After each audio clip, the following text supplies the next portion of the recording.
ਵਾਹਿਗੁਰੂ ਜੀ ਕਾ ਖਾਲਸਾ ਵਾਹਿਗੁਰੂ ਜੀ ਕੀ ਫਤਿਹ। ਮੈਂ ਤੁਹਾਡੀ ਹੋਸਟ ਸ਼ਵੀਤ ਕੌਰ ਨਿਊਜ਼ ਟੀਵੀ 84 ਦੇ ਨਾਲ ਵੀਰ, ਜਿਸ ਤੋਂ ਤੁਸੀਂ ਸਾਰੇ ਜਾਣਦੇ ਹੀ ਹੋ ਕਿ 29 ਅਪ੍ਰੈਲ ਨੂੰ ਖਾਲਿਸਤਾਨ ਐਲਾਨ ਦਿਵਸ ਦੀ 28ਵੀਂ ਵਰ੍ਹੇਗੰਢ ਸੀ। ਲਗਭਗ 28 ਸਾਲ ਪਹਿਲਾਂ 29 ਅਪ੍ਰੈਲ 1986 ਨੂੰ 5 ਮੈਂਬਰੀ ਪੰਥਕ ਕਮੇਟੀ ਦੇ ਮੁਖੀ ਬਾਬਾ ਗੁਰਬਚਨ ਸਿੰਘ ਮਾਨੋਚਾਲ ਨੇ ਸ਼੍ਰੀ ਅਕਾਲ ਤਖਤ ਸਾਹਿਬ ਤੋਂ ਖਾਲਿਸਤਾਨ ਦਾ ਐਲਾਨਨਾਮਾ ਯਾਨੀ ਕਿ ਡੈਕਲੇਰੇਸ਼ਨ ਆਫ ਇੰਡੀਪੈਂਡੈਂਸ ਜਾਰੀ ਕੀਤਾ ਸੀ। ਇਸ ਐਲਾਨਨਾਮੇ ਵਿੱਚ ਇਹ ਸਪਸ਼ਟ ਕਿਹਾ ਗਿਆ ਸੀ ਕਿ ਹੁਣ ਸਾਡਾ ਭਾਰਤ ਦੇਸ਼ ਨਾਲ ਕੋਈ ਸਬੰਧ ਨਹੀਂ ਹੈ ਅਤੇ ਅਸੀਂ ਦੁਨੀਆ ਦੀ ਕਚਹਿਰੀ ਵਿੱਚ ਆਪਣੇ ਆਜ਼ਾਦ ਦੇਸ਼ ਖਾਲਿਸਤਾਨ ਦਾ ਐਲਾਨ ਕਰਦੇ ਹਾਂ। ਬਾਬਾ ਮਾਨੋਚਾਲ ਨੂੰ 26 ਜਨਵਰੀ 1986 ਨੂੰ ਅਕਾਲ ਤਖਤ ਸਾਹਿਬ ਵਿਖੇ ਹੋਏ ਸਰਬੱਤ ਖਾਲਸਾ ਵੱਲੋਂ ਪੰਥਕ ਕਮੇਟੀ ਦਾ ਮੁਖੀ ਬਣਾਇਆ ਗਿਆ ਸੀ ਅਤੇ ਇਸ ਪੰਥਕ ਕਮੇਟੀ ਨੂੰ ਪੰਥ ਦੀ ਰਾਜਸੀ ਅਗਵਾਈ ਸੌਂਪੀ ਗਈ ਸੀ। ਵਿਊਅਰਸ, ਇਹ ਵੀ ਯਾਦ ਰਹੇ ਕਿ 20ਵੀਂ ਸਦੀ ਦੇ ਮਹਾਨ ਸਿੱਖ ਸੰਤ ਜਰਨੈਲ ਸਿੰਘ ਖਾਲਸਾ ਭਿੰਡਰਾਂ ਵਾਲਿਆਂ ਨੇ ਇਹ ਸਪਸ਼ਟ ਐਲਾਨ ਕੀਤਾ ਸੀ ਕਿ ਜਿਸ ਦਿਨ ਭਾਰਤ ਦੀ ਫੌਜ ਦੇ ਪੈਰ ਦਰਬਾਰ ਸਾਹਿਬ ਦੀ ਹਦੂਦ ਵਿੱਚ ਪਏ, ਖਾਲਿਸਤਾਨ ਦੀ ਨੀਂਹ ਰੱਖੀ ਜਾਵੇਗੀ। ਵਿਊਅਰਸ, ਇਹਨਾਂ ਸ਼ਬਦਾਂ ਦੀ ਰੋਸ਼ਨੀ ਵਿੱਚ ਸਰਬੱਤ ਖਾਲਸਾ ਨੇ ਖਾਲਿਸਤਾਨ ਦੀ ਮੰਗ ਤੇ ਆਪਣੀ ਮੋਹਰ ਲਾਈ ਸੀ। ਇਸ ਸਮੁੱਚੇ ਹਫ਼ਤੇ ਨੂੰ ਅਸੀਂ ਖਾਲਿਸਤਾਨ ਐਲਾਨ ਦਿਵਸ ਦੀ 28ਵੀਂ ਵਰ੍ਹੇਗੰਢ ਨੂੰ ਸਮਰਪਿਤ ਕਰ ਰਹੇ ਹਾਂ। ਇਸ ਤੋਂ ਇਲਾਵਾ ਅਸੀਂ 2014 ਦੀਆਂ ਚੋਣਾਂ ਸੰਬੰਧੀ ਵੀ ਗੱਲਬਾਤ ਕਰਾਂਗੇ। ਬੇਸ਼ੱਕ 30 ਅਪ੍ਰੈਲ ਨੂੰ ਪੰਜਾਬ ਦੀਆਂ 13 ਪਾਰਲੀਮੈਂਟ ਸੀਟਾਂ ਤੇ ਵੋਟਾਂ ਪੈ ਚੁੱਕੀਆਂ ਹਨ। ਪੰਜਾਬ ਵਿੱਚ ਲਗਭਗ 71% ਵੋਟਾਂ ਪਈਆਂ ਹਨ, ਪਰ 2009 ਵਿੱਚ ਲਗਭਗ 70% ਲੋਕਾਂ ਨੇ ਆਪਣੇ ਵੋਟਾਂ ਦੇ ਹੱਕ ਦਾ ਇਸਤੇਮਾਲ ਕੀਤਾ। ਇਸ ਸੰਬੰਧੀ ਅੱਜ ਅਸੀਂ ਗੱਲਬਾਤ ਕਰਨ ਜਾ ਰਹੇ ਹਾਂ ਫੇਮਸ ਮੀਡੀਆ ਪਰਸਨੈਲਿਟੀ ਸਰਦਾਰ ਹਰਪ੍ਰੀਤ ਸਿੰਘ ਜੀ ਨਾਲ, ਜਿਹੜੇ ਕਿ ਇਸ ਵੇਲੇ ਸਾਨਾ ਟੋਰਾਂਟੋ ਕੈਨੇਡਾ ਤੋਂ ਫੋਨ ਲਾਈਨ ਤੇ ਜੁੜ ਚੁੱਕੇ ਨੇ। ਜੀ ਹਰਪ੍ਰੀਤ ਸਿੰਘ ਜੀ, ਵਾਹਿਗੁਰੂ ਜੀ ਕਾ ਖਾਲਸਾ ਵਾਹਿਗੁਰੂ ਜੀ ਕੀ ਫਤਿਹ। ਜੀ ਬਹੁਤ ਬਹੁਤ ਧੰਨਵਾਦ ਸਰੋਤਿਆਂ ਦੇ ਨਾਲ, ਦਰਸ਼ਕਾਂ ਦੇ ਨਾਲ ਗੱਲਬਾਤ ਕਰਾਉਣ ਦਾ। ਸਭ ਤੋਂ ਪਹਿਲਾਂ ਫਤਿਹ ਬੁਲਾਉਂਦੇ ਜੀ, ਵਾਹਿਗੁਰੂ ਜੀ ਕਾ ਖਾਲਸਾ ਵਾਹਿਗੁਰੂ ਜੀ ਕੀ ਫਤਿਹ। ਔਰ ਰੀਤ ਜੀ, ਇੱਕ ਚੀਜ਼ ਮੈਂ ਜ਼ਰੂਰ ਕਹਿਣੀ ਚਾਹਾਂਗਾ ਕਿ ਜਿਹੜਾ ਤੁਸੀਂ ਸੈਲੂਟੇਸ਼ਨ ਦਿੰਦੇ ਹੋ ਕਿ ਫੇਮਸ ਮੀਡੀਆ ਪਰਸਨੈਲਿਟੀ, ਤੇ ਉਹ ਮੇਰਾ ਖਿਆਲ ਤੇ ਨਹੀਂ ਹੈ, ਪਰ ਫਿਰ ਵੀ ਸਾਡੀ ਕੋਸ਼ਿਸ਼ ਇਹ ਜ਼ਰੂਰ ਰਹਿੰਦੀ ਆ ਕਿ ਜਿੰਨੀ ਕੁ ਉਸ ਅਕਾਲ ਪੁਰਖ ਨੇ ਅਕਲ ਬਖਸ਼ੀ ਆ, ਸਮੱਤ ਬਖਸ਼ੀ ਆ, ਸੋਝੀ ਬਖਸ਼ੀ, ਉਹਦੇ ਮੁਤਾਬਕ ਅਸੀਂ ਆਪਣੇ ਸਰੋਤਿਆਂ ਦੀ ਕਚਹਿਰੀ ਦੇ ਵਿੱਚ, ਆਪਣੇ ਦਰਸ਼ਕਾਂ ਦੀ ਕਚਹਿਰੀ ਦੇ ਵਿੱਚ ਆਪਣੀ ਗੱਲ, ਆਪਣੇ ਜਿਹੜਾ ਪੁਆਇੰਟ ਆ ਉਹ ਰੱਖ ਸਕੀਏ। ਜੀ ਬਿਲਕੁਲ। ਤੇ ਹਰਪ੍ਰੀਤ ਜੀ, ਅੱਜ ਅਸੀਂ ਸਭ ਤੋਂ ਪਹਿਲਾਂ ਤੁਹਾਡੇ ਕੋਲ ਜਾਣਨਾ ਚਾਹਾਂਗੇ ਇਸ ਖਾਲਿਸਤਾਨ ਦਿਵਸ ਦੀ 28ਵੀਂ ਵਰ੍ਹੇਗੰਢ ਦੇ ਮੌਕੇ ਤੁਸੀਂ ਸਿੱਖ ਕੌਮ ਨੂੰ ਕੀ ਕਹਿਣਾ ਚਾਹੋਗੇ? ਜੀ ਪਹਿਲੀ ਗੱਲ ਤਾਂ ਮੈਂ ਇਹ ਜ਼ਰੂਰ ਇਹ ਕਹਿਣੀ ਚਾਹਾਂਗਾ ਕਿ ਅੱਜ ਭਾਵੇਂ ਅੱਜ ਨਹੀਂ, ਜੋ 29 ਅਪ੍ਰੈਲ 1986 ਨੂੰ ਔਰ ਜਿਹੜੀ ਅਸੀਂ 29 ਅਪ੍ਰੈਲ 2014 ਵਾਲੇ ਦਿਨ ਖਾਲਿਸਤਾਨ ਐਲਾਨਨਾਮੇ ਦੀ ਡੈਕਲੇਰੇਸ਼ਨ ਆਫ ਖਾਲਿਸਤਾਨ, ਉਹਦੀ ਅਸੀਂ 28ਵੀਂ ਵਰ੍ਹੇਗੰਢ ਮਨਾਈ ਆ ਜੀ। ਔਰ ਇੱਕ ਚੀਜ਼ ਮੈਂ ਜ਼ਰੂਰ ਇੱਥੇ ਐਮਫਸਾਈਜ਼ ਕਰਨਾ ਚਾਹੁੰਦਾ ਕਿ ਚਾਹੇ ਉਹ ਦਿਨ ਉਸ ਦਿਨ ਭਾਵੇਂ ਨਾ ਵੀ ਹੁੰਦਾ, ਪਰ ਸਾਨੂੰ ਸਿੱਖਾਂ ਨੂੰ ਉੱਥੋਂ ਇੱਕ ਆਜ਼ਾਦੀ ਜਿਹੜੀ ਹੈਗੀ ਆ ਉਹ ਲੈਣੀ ਬਹੁਤ ਜ਼ਰੂਰੀ ਆ। ਇੱਕ ਬੜਾ ਸਿਧਾਂਤਕ ਜਿਹਾ ਮੈਂ ਪੈਂਤੜਾ ਇੱਥੇ ਲੈਣਾ ਚਾਹੁੰਦਾ ਕਿ ਭਾਈ ਵੀਰ ਸਿੰਘ ਜਿਹੜੀ ਆਪਣੀ ਕਵਿਤਾ ਦੇ ਵਿੱਚ ਵੀ ਲਿਖਦੇ ਨੇ ਕਿ ਹਾਂ, ਕਿਸ ਤਰੀਕੇ ਦੇ ਨਾਲ ਇੱਕ ਸੋਨੇ ਦੇ ਪਿੰਜਰੇ ਦੇ ਵਿੱਚ ਇੱਕ ਤੋਤਾ ਕੈਦ ਸੀ, ਉਹਨੂੰ ਚੂਰੀ ਵੀ ਮਿਲਦੀ ਸੀ, ਉਹਨੂੰ ਮਿਰਚਾਂ ਵੀ ਮਿਲਦੀਆਂ ਸੀ, ਉਹਨੂੰ ਖਾਣ ਪੀਣ ਦਾ ਸਾਰਾ ਸਮਾਨ ਮਿਲਦਾ ਸੀ, ਉਹਨੂੰ ਗੱਲਾਂ ਕਰਨ ਦੇ ਲਈ ਆਲੇ ਦੁਆਲੇ ਬਹੁਤ ਸਾਰੇ ਲੋਕ ਉਹਦੇ ਨਾਲ ਉਹਦੀ ਐਂਟਰਟੇਨ ਕਰਦੇ ਸੀ, ਉਹਦਾ ਮਨ ਪਰਚਾਵਾ ਕਰਦੇ ਸੀ, ਪਰ ਫਿਰ ਵੀ ਉਹ ਪਿੰਜਰੇ ਦੇ ਵਿੱਚ ਫੜਫੜਾਉਂਦਾ ਰਹਿੰਦਾ ਸੀ। ਤੇ ਜਦੋਂ ਉਹਨੂੰ ਪੁੱਛਿਆ ਗਿਆ ਕਿ ਤੂੰ ਕਿਉਂ ਫੜਫੜਾ ਰਿਹਾ, ਤੇ ਉਹ ਕਹਿੰਦਾ ਮੈਨੂੰ ਆਜ਼ਾਦੀ ਚਾਹੀਦੀ ਆ। ਪਰ ਇਹ ਜਿਹੜੀ ਚੀਜ਼ ਆ ਉਹ ਸ਼ਾਇਦ ਸਿੱਖਾਂ ਦੇ ਵਿੱਚ ਕਿਤੇ ਗੁੰਮ ਹੋ ਚੁੱਕੀ ਆ, ਕਿਤੇ ਉਹ ਜਿਹੜੇ ਸੁਪਨੇ ਨੇ, ਕਿਤੇ ਜਿਹੜੀਆਂ ਉਹ ਸੱਧਰਾਂ ਨੇ, ਉਹ ਅੱਜ ਪਤਾ ਨਹੀਂ ਕਿਹੜੀਆਂ ਸਤਹਾਂ ਦੇ ਵਿੱਚ ਉਹ ਜਾ ਚੁੱਕੀਆਂ ਨੇ। ਤੋਂ ਜੇਕਰ ਐਲਾਨਨਾਮਾ ਨਾ ਵੀ ਹੁੰਦਾ ਤੇ ਉਸ ਚੀਜ਼ ਦੀ ਜ਼ਰੂਰਤ ਸਾਨੂੰ ਜਿੰਨੀ 1947 ਦੇ ਵਿੱਚ ਸੀ, ਉਨੀ ਸਾਨੂੰ 1986 ਦੇ ਵਿੱਚ, 1984 ਦੇ ਵਿੱਚ, ਔਰ 19 ਉਹ 2014 ਦੇ ਵਿੱਚ, ਚਾਹੇ ਇਹ ਤੋਂ ਬਾਅਦ ਵੀ, ਚਾਹੇ ਉਹ 20 ਸਾਲ ਲੱਗਣ, ਚਾਹੇ 2 ਸਾਲ ਲੱਗਣ, ਚਾਹੇ 100 ਸਾਲ ਲੱਗਣ, ਉਹ ਜਿਹੜੀ ਆਜ਼ਾਦੀ ਦੀ ਜ਼ਰੂਰਤ ਸਾਨੂੰ ਹਮੇਸ਼ਾ ਹੁੰਦੀ ਰਹੇਗੀ। ਹੁਣ ਜਿਹੜੀਆਂ ਬਾਬਾ, ਚਾਹੇ ਉਹ ਬਾਬਾ ਗੁਰਬਚਨ ਸਿੰਘ ਮਾਨੋਚਾਲ ਸੀ, ਚਾਹੇ ਬਾਬਾ ਸੰਤ ਬਾਬਾ ਜਰਨੈਲ ਸਿੰਘ ਜੀ ਖਾਲਸਾ ਭਿੰਡਰਾਂ ਵਾਲਿਆਂ ਦੇ ਬਚਨ ਸਨ ਇਹ ਕਿ ਹਾਂ, ਜਿਸ ਦਿਨ ਅਕਾਲ ਤਖਤ ਸਾਹਿਬ ਦੇ ਉੱਤੇ, ਜਿਸ ਦਿਨ ਦਰਬਾਰ ਸਾਹਿਬ ਦੇ ਉੱਤੇ, ਜਾਂ ਜਿਸ ਦਿਨ ਪਰਿਕਰਮਾ ਦੇ ਵਿੱਚ ਜਿਹੜੀ ਭਾਰਤੀ ਫੌਜ ਦੇ ਨਾਪਾਕ ਕਦਮ ਪੈਣਗੇ, ਉਸ ਦਿਨ ਖਾਲਿਸਤਾਨ ਦੀ ਜਿਹੜੀ ਆ ਉਹ ਨੀਂਹ ਰੱਖੀ ਜਾਏਗੀ। ਸਾਰੀਆਂ ਚੀਜ਼ਾਂ ਦੇ ਵਿੱਚ ਮੈਂ ਇੱਕ ਬੜੀ ਕਾਮਨ ਜਿਹੀ ਚੀਜ਼ ਦੇਖਦੇ ਹਾਂ। ਜੇਕਰ ਅਸੀਂ ਬਾਬਾ ਗੁਰਬਚਨ ਸਿੰਘ ਮਾਨੋਚਾਲ ਉਹਨਾਂ ਨੂੰ ਦੇਖਦੇ ਹਾਂ, ਜਿਨ੍ਹਾਂ ਦਾ ਜਨਮ 6 ਜੂਨ 1954 ਵਾਲੇ ਦਿਨ ਦਾ, ਔਰ ਜਿਹੜੀ ਉਹਨਾਂ ਦੀ ਸ਼ਹਾਦਤ ਹੁੰਦੀ ਆ ਉਹ ਫਰਵਰੀ 1983 ਦੇ ਵਿੱਚ ਹੁੰਦੀ। ਜੇ ਮੈਂ ਗਲਤ ਨਹੀਂ ਤੇ ਸ਼ਾਇਦ 26 ਜਾਂ 27 ਫਰਵਰੀ ਦੀ ਗੱਲ ਹੈ। ਹਾਂਜੀ। ਔਰ ਉਹ ਵੀ ਉਹਨਾਂ ਦੀ ਏਜ ਵੀ ਜੇ ਅਸੀਂ ਦੇਖਦੇ ਹਾਂ ਕਿ 38 ਸਾਲ ਦੀ ਹੈ, ਔਰ 38 ਸਾਲ ਦੀ ਅਸੀਂ ਏਜ ਆਪਣੇ ਤੌਰ ਦੇ ਉੱਤੇ ਦੇਖਦੇ ਹਾਂ ਤੇ ਸਾਨੂੰ ਪੈਸੇ ਕਮਾਉਣ ਦੇ ਵਿੱਚੋਂ ਕੋਈ ਵੇਲ ਨਹੀਂ ਅੱਜ ਤੱਕ ਮਿਲ ਸਕਿਆ, ਸਾਨੂੰ ਕੋਈ ਹੋਰ ਦੂਸਰੀ ਜਿਹੜੀ ਗੱਲ ਸੋਚਣ 'ਚ ਕੋਈ ਵੇਲ ਨਹੀਂ ਮਿਲਿਆ। ਪਰ ਜੇ ਅਸੀਂ ਸੰਤ ਬਾਬਾ ਜਰਨੈਲ ਸਿੰਘ ਖਾਲਸਾ ਭਿੰਡਰਾਂਵਾਲਿਆਂ ਦੀ ਗੱਲ ਕਰਦੇ ਹਾਂ, 1947 ਤੋਂ ਲੈ ਕੇ 1984 ਤੱਕ 37 ਸਾਲ ਦੀ ਉਮਰ ਦੇ ਵਿੱਚ ਜਿੰਨੇ ਕਾਰਨਾਮੇ, ਜਿੰਨੇ ਉਹਨਾਂ ਨੇ ਜਿਹੜੀ ਆਜ਼ਾਦੀ ਭਾਵੇਂ ਨਹੀਂ ਸੀ ਮਿਲੀ, ਪਰ ਉਹ ਜਿਹੜੀ ਆਜ਼ਾਦੀ ਨੂੰ ਫੀਲ ਕਰਕੇ ਜਿਹੜਾ ਉਹਨਾਂ ਨੇ ਨਿੱਘ ਉਹ ਉਹਨਾਂ ਨੇ ਮਾਣ ਲਿਆ ਸੀ। ਇਸ ਗੱਲ ਉਹਨਾਂ ਦੀ ਸ਼ਹਾਦਤ ਦੇ ਵਿੱਚੋਂ ਉਹ ਜਿਹੜਾ ਨਿੱਘ ਉਹ ਸਾਫ਼ ਝਲਕਦਾ, ਉਹਨਾਂ ਦੇ ਬੋਲਾਂ ਦੇ ਵਿੱਚੋਂ ਜਿਹੜਾ ਉਹ ਉਸ ਨਿੱਘ ਦੀ ਤਾਂਘ ਜਿਹੜੀ ਆ ਉਹ ਜ਼ਰੂਰ ਝਲਕਦੀ ਰਹਿੰਦੀ ਹੈ, ਜਿਹੜੀ ਕਿ ਅੱਜ ਸਾਡੇ ਸ਼ਾਇਦ ਸਿੱਖਾਂ ਦੇ ਵਿੱਚ ਜਿਹੜੇ ਅੱਜ 24-25 ਸਾਲ ਦੇ ਵੀ ਨੇ, ਜਾਂ ਜਿਹੜੇ ਸਾਡੀਆਂ ਉਮਰਾਂ ਦੇ ਵੀ ਹੋ ਚੁੱਕੇ ਨੇ, 40-45 ਸਾਲ ਹੋ ਚੁੱਕੇ ਨੇ, ਉਹਨਾਂ ਦੇ ਵਿੱਚੋਂ ਉਹ ਜਿਹੜੀ ਨਿੱਘ ਲੈਣ ਦੀ ਪ੍ਰਵਿਰਤੀ ਆ, ਨਿੱਘ ਲੈਣ ਦੀ ਜਿਹੜੀ ਇੱਕ ਡਿਜ਼ਾਇਰ, ਇੱਕ ਲੌਂਗਿੰਗ ਜਿਹੜੀ ਹੈਗੀ ਆ ਉਹ ਮਿਸਿੰਗ ਜੀ ਹੁੰਦੀ ਜਾ ਰਹੀ ਆ। ਔਰ ਅਸੀਂ ਬਾਰ-ਬਾਰ ਔਰ ਬਹੁਤ ਧੰਨਵਾਦੀ ਹਾਂ ਅਸੀਂ, ਔਰ ਇਸ ਚੀਜ਼ ਦੇ ਲਈ ਸ਼ਲਾਘਾ ਵੀ ਕਰਨੀ ਚਾਹੀਦੀ ਹੈ ਖਾਸ ਤੌਰ ਦੇ ਉੱਤੇ ਜਿਹੜੇ ਮੁਲਕ ਤੋਂ ਉਸ ਭਾਰਤ ਦੀਆਂ ਹੱਦਾਂ ਤੋਂ, ਉਹਦੀ ਕੈਦ ਤੋਂ ਬਾਹਰ ਜਿਹੜੇ ਸਿੱਖ ਨੇ ਘੱਟੋ ਘੱਟ ਜੀ ਉਹ 29 ਅਪ੍ਰੈਲ ਵਾਲੇ ਦਿਨ ਇਹ ਤਹਈਆ ਜ਼ਰੂਰ ਕਰਦੇ ਨੇ, ਇਹ ਕੋਸ਼ਿਸ਼ ਜ਼ਰੂਰ ਕਰਦੇ ਨੇ ਕਿ ਉਹ ਜਿਹੜੀ ਇੱਕ ਜੋਤ ਹੈ ਉਹਨੂੰ ਉਹ ਜਾਗਦੀ ਰੱਖੀ ਜਾਏ। ਤੋਂ ਸਿਧਾਂਤਕ ਤੌਰ ਦੇ ਉੱਤੇ ਪਹਿਲੀ ਗੱਲ ਤਾਂ ਇਹ ਹੁੰਦੀ ਆ ਕਿ ਕੋਈ ਵੀ ਕੌਮ ਦੁਨੀਆ ਦੇ ਉੱਤੇ ਮੇਰੇ ਹਿਸਾਬ ਦੇ ਨਾਲ ਇਹੋ ਜਿਹੀ ਨਹੀਂ ਜਿਹਦੇ ਕੋਲ ਆਪਣਾ ਮੁਲਕ ਨਹੀਂ ਹੈ, ਸਿਰਫ ਸਿੱਖ ਕੌਮ ਤੋਂ ਇਲਾਵਾ। ਜੀ ਜੀ। ਔਰ ਇਹ ਜਿਹੜੀ ਹਾਲਾਤ ਨੇ, ਜਿਸ ਹਾਲਾਤ ਦੇ ਵਿੱਚ ਸਿੱਖ ਕੌਮ ਨੇ ਉਹ ਗੁਲਾਮੀ ਕਬੂਲੀ ਹੋਈ ਹੈ, ਹਾਂਜੀ, ਉਹ ਜਿਹੜੀ ਚੀਜ਼ ਹੈਗੀ ਆ ਇਹਨਾਂ ਸਿੰਘਾਂ ਨੇ, ਚਾਹੇ ਉਹ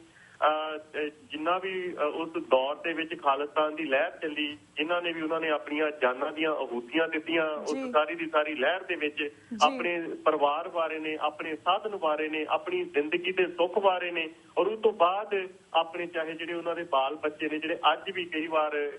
ਕਹਿਣ ਨੂੰ ਮਨ ਤਾਂ ਨਹੀਂ ਕਰਦਾ ਹੁੰਦਾ, ਪਰ ਫਿਰ ਵੀ ਕਿਤੇ ਨਾ ਕਿਤੇ ਸਾਡੀ ਅਣਗਹਿਲੀ ਕਰਕੇ ਵੀ ਉਹ ਰੋਲ ਰਹੇ ਨੇ। ਉਹਨਾਂ ਨੇ ਉਹ ਚੀਜ਼ ਵੀ ਨਹੀਂ ਦੇਖੀ, ਕਿਉਂਕਿ ਉਹਨਾਂ ਨੂੰ ਇੱਕ ਖਾਸ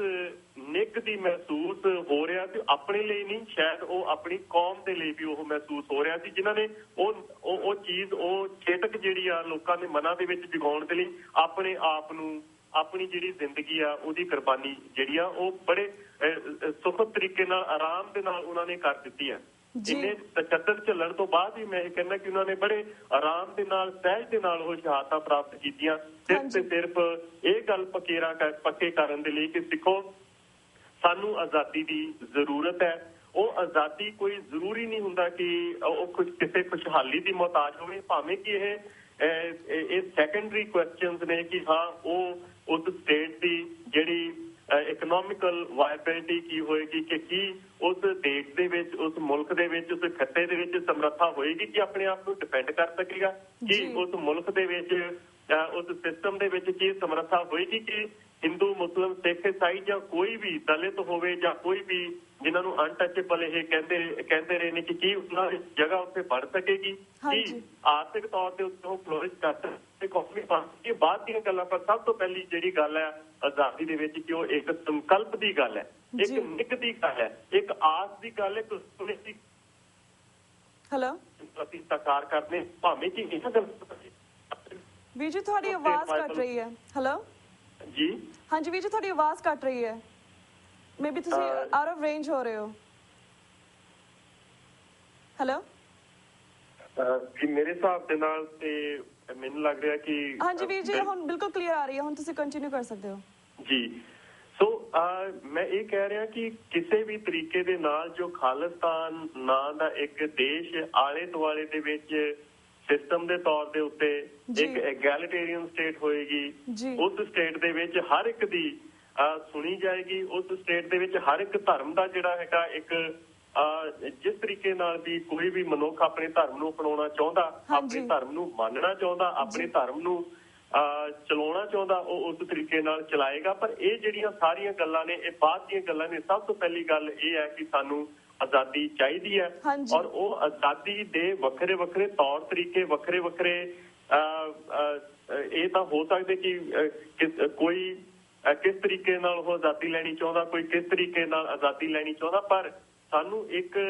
ਮਤ ਇਹ ਹੋਣਾ ਪਏਗਾ ਸਭ ਤੋਂ ਪਹਿਲਾਂ ਕਿ ਸਾਨੂੰ ਆਜ਼ਾਦੀ ਚਾਹੀਦੀ ਹੈ ਜਾਂ ਨਹੀਂ। ਇਹ ਬਹੁਤ ਵੱਡਾ ਸਵਾਲ ਹੈ ਔਰ ਅੱਜ ਦੇ ਦਿਨ ਦੇ ਉੱਤੇ ਸ਼ਾਇਦ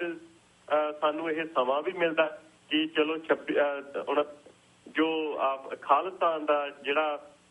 ਐਲਾਨਨਾਮਾ ਹੋਇਆ ਸੀ ਅਪ੍ਰੈਲ ਦੇ ਵਿੱਚ ਕਿ ਅਸੀਂ ਉਹਨੂੰ ਯਾਦ ਰੱਖਿਆ, ਕਿ ਉਸ ਯਾਦ ਰੱਖਣ ਤੋਂ ਬਾਅਦ ਜੇ ਅਸੀਂ ਮਨ ਦੇ ਵਿੱਚ ਇਹ ਸੋਚ ਬਣਾਈ, ਅਸੀਂ ਗੱਲਾਂ ਜ਼ਰੂਰ ਕਰਦੇ ਹਾਂ ਜਿਊਜ਼ ਦੀਆਂ, ਅਸੀਂ ਗੱਲਾਂ ਕਰਦੇ ਹਾਂ ਜਾਂ ਦੂਸਰੀਆਂ ਹੋਰ ਜਿਹੜੀਆਂ ਇਹੋ ਜਿਹੀਆਂ ਤਵਾਰੀਖਾਂ ਚੱਲੀਆਂ ਨੇ ਇਤਿਹਾਸ ਦੇ ਵਿੱਚ, ਅਸੀਂ ਉਹਨਾਂ ਦੀ ਗੱਲਬਾਤ ਜ਼ਰੂਰ ਕਰਦੇ ਹਾਂ। ਪਰ ਇੱਕ ਚੀਜ਼ ਜਦੋਂ ਅਸੀਂ ਇਹ ਕਰਦੇ ਹਾਂ ਤੇ ਸ਼ਾਇਦ ਆਪਣੇ ਉੱਤੇ ਇਹ ਗੱਲ ਨਹੀਂ ਲੈਂਦੇ ਕਿ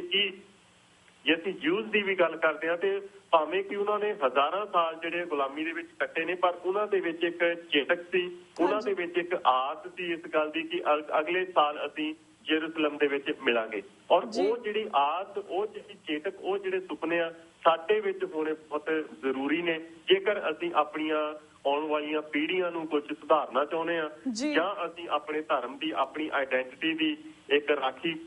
ਕਰਨੀ ਚਾਹੁੰਦੇ ਆ ਜਾਂ ਉਸ ਆਈਡੈਂਟਿਟੀ ਨੂੰ ਬਚਾਉਣੀ ਚਾਹੁੰਦੇ ਆ। ਤੇ ਸਾਡੇ ਲਈ ਆਜ਼ਾਦੀ ਜਿਹੜੀ ਆ ਉਹ ਬਹੁਤ ਜ਼ਰੂਰੀ ਆ। ਉਹ ਆਜ਼ਾਦੀ ਅਸੀਂ 2 ਸਾਲ 'ਚ ਲੈ ਲਈਏ ਜਾਂ 20 ਸਾਲ ਜਾਂ 100 ਸਾਲ ਦੇ ਵਿੱਚ ਲਈਏ, ਜਦੋਂ ਵੀ ਲਈਏ, ਇਹ ਗੱਲ ਸਾਨੂੰ ਸੋਚ ਕੇ ਰੱਖਣੀ ਪੈਣੀ ਆ ਕਿ ਜੇਕਰ ਅਸੀਂ ਆਪਣੀ ਹੋਂਦ ਨੂੰ ਬਚਾਉਣਾ ਚਾਹੁੰਦੇ ਆ ਤੇ ਸਾਨੂੰ ਆਪਣੀ ਆਜ਼ਾਦੀ ਜਿਹੜੀ ਹੈਗੀ ਆ ਉਹ ਲੈਣੀ ਪਏਗੀ। ਜੀ ਬਿਲਕੁਲ ਬਿਲਕੁਲ ਵੀਰ ਜੀ। ਤੇ ਵੀਰ ਜੀ ਇੱਥੇ ਨਾ ਇੱਕ ਕੁਐਸਚਨ ਉੱਠਦਾ, ਜਿਸ ਤਰ੍ਹਾਂ ਤੁਸੀਂ ਅੱਜ ਦੀ ਜਨਰੇਸ਼ਨ ਦੀ ਗੱਲ ਕੀਤੀ ਹੈ, ਜਿਸ ਤਰ੍ਹਾਂ ਪੰਜਾਬ ਦੇ ਵਿੱਚ ਸਾਡੇ ਸਿੱਖ ਭਾਈ ਨੇ ਉਹ ਸਿੱਖ ਕੌਮ ਦੇ ਨਿਸ਼ਾਨੇ ਤੋਂ ਤਾਂ ਭਟਕ ਚੁੱਕੇ ਨੇ, ਪਰ ਜਿਹੜੀ ਅੱਜ ਦੀ ਜਨਰੇਸ਼ਨ ਸਪੈਸ਼ਲੀ ਜਿਹੜੇ ਬਾਹਰ ਦੇ ਦੇਸ਼ਾਂ ਵਿੱਚ ਜਨਰੇਸ਼ਨ ਹੈ, ਤੁਹਾਨੂੰ ਕੀ ਲੱਗਦਾ ਕਿ ਉਹ ਖਾਲਿਸਤਾਨ ਦੇ ਨਾਲ ਜੁੜੇ ਹੋਏ ਨੇ ਜਾਂ ਫਿਰ ਸਿਰਫ ਟਾਈਮ ਬਿੰਗ ਇਮੋਸ਼ਨਲ ਸਟ੍ਰੋਕ ਹੁੰਦਾ ਹੈ? ਬਿਲਕੁਲ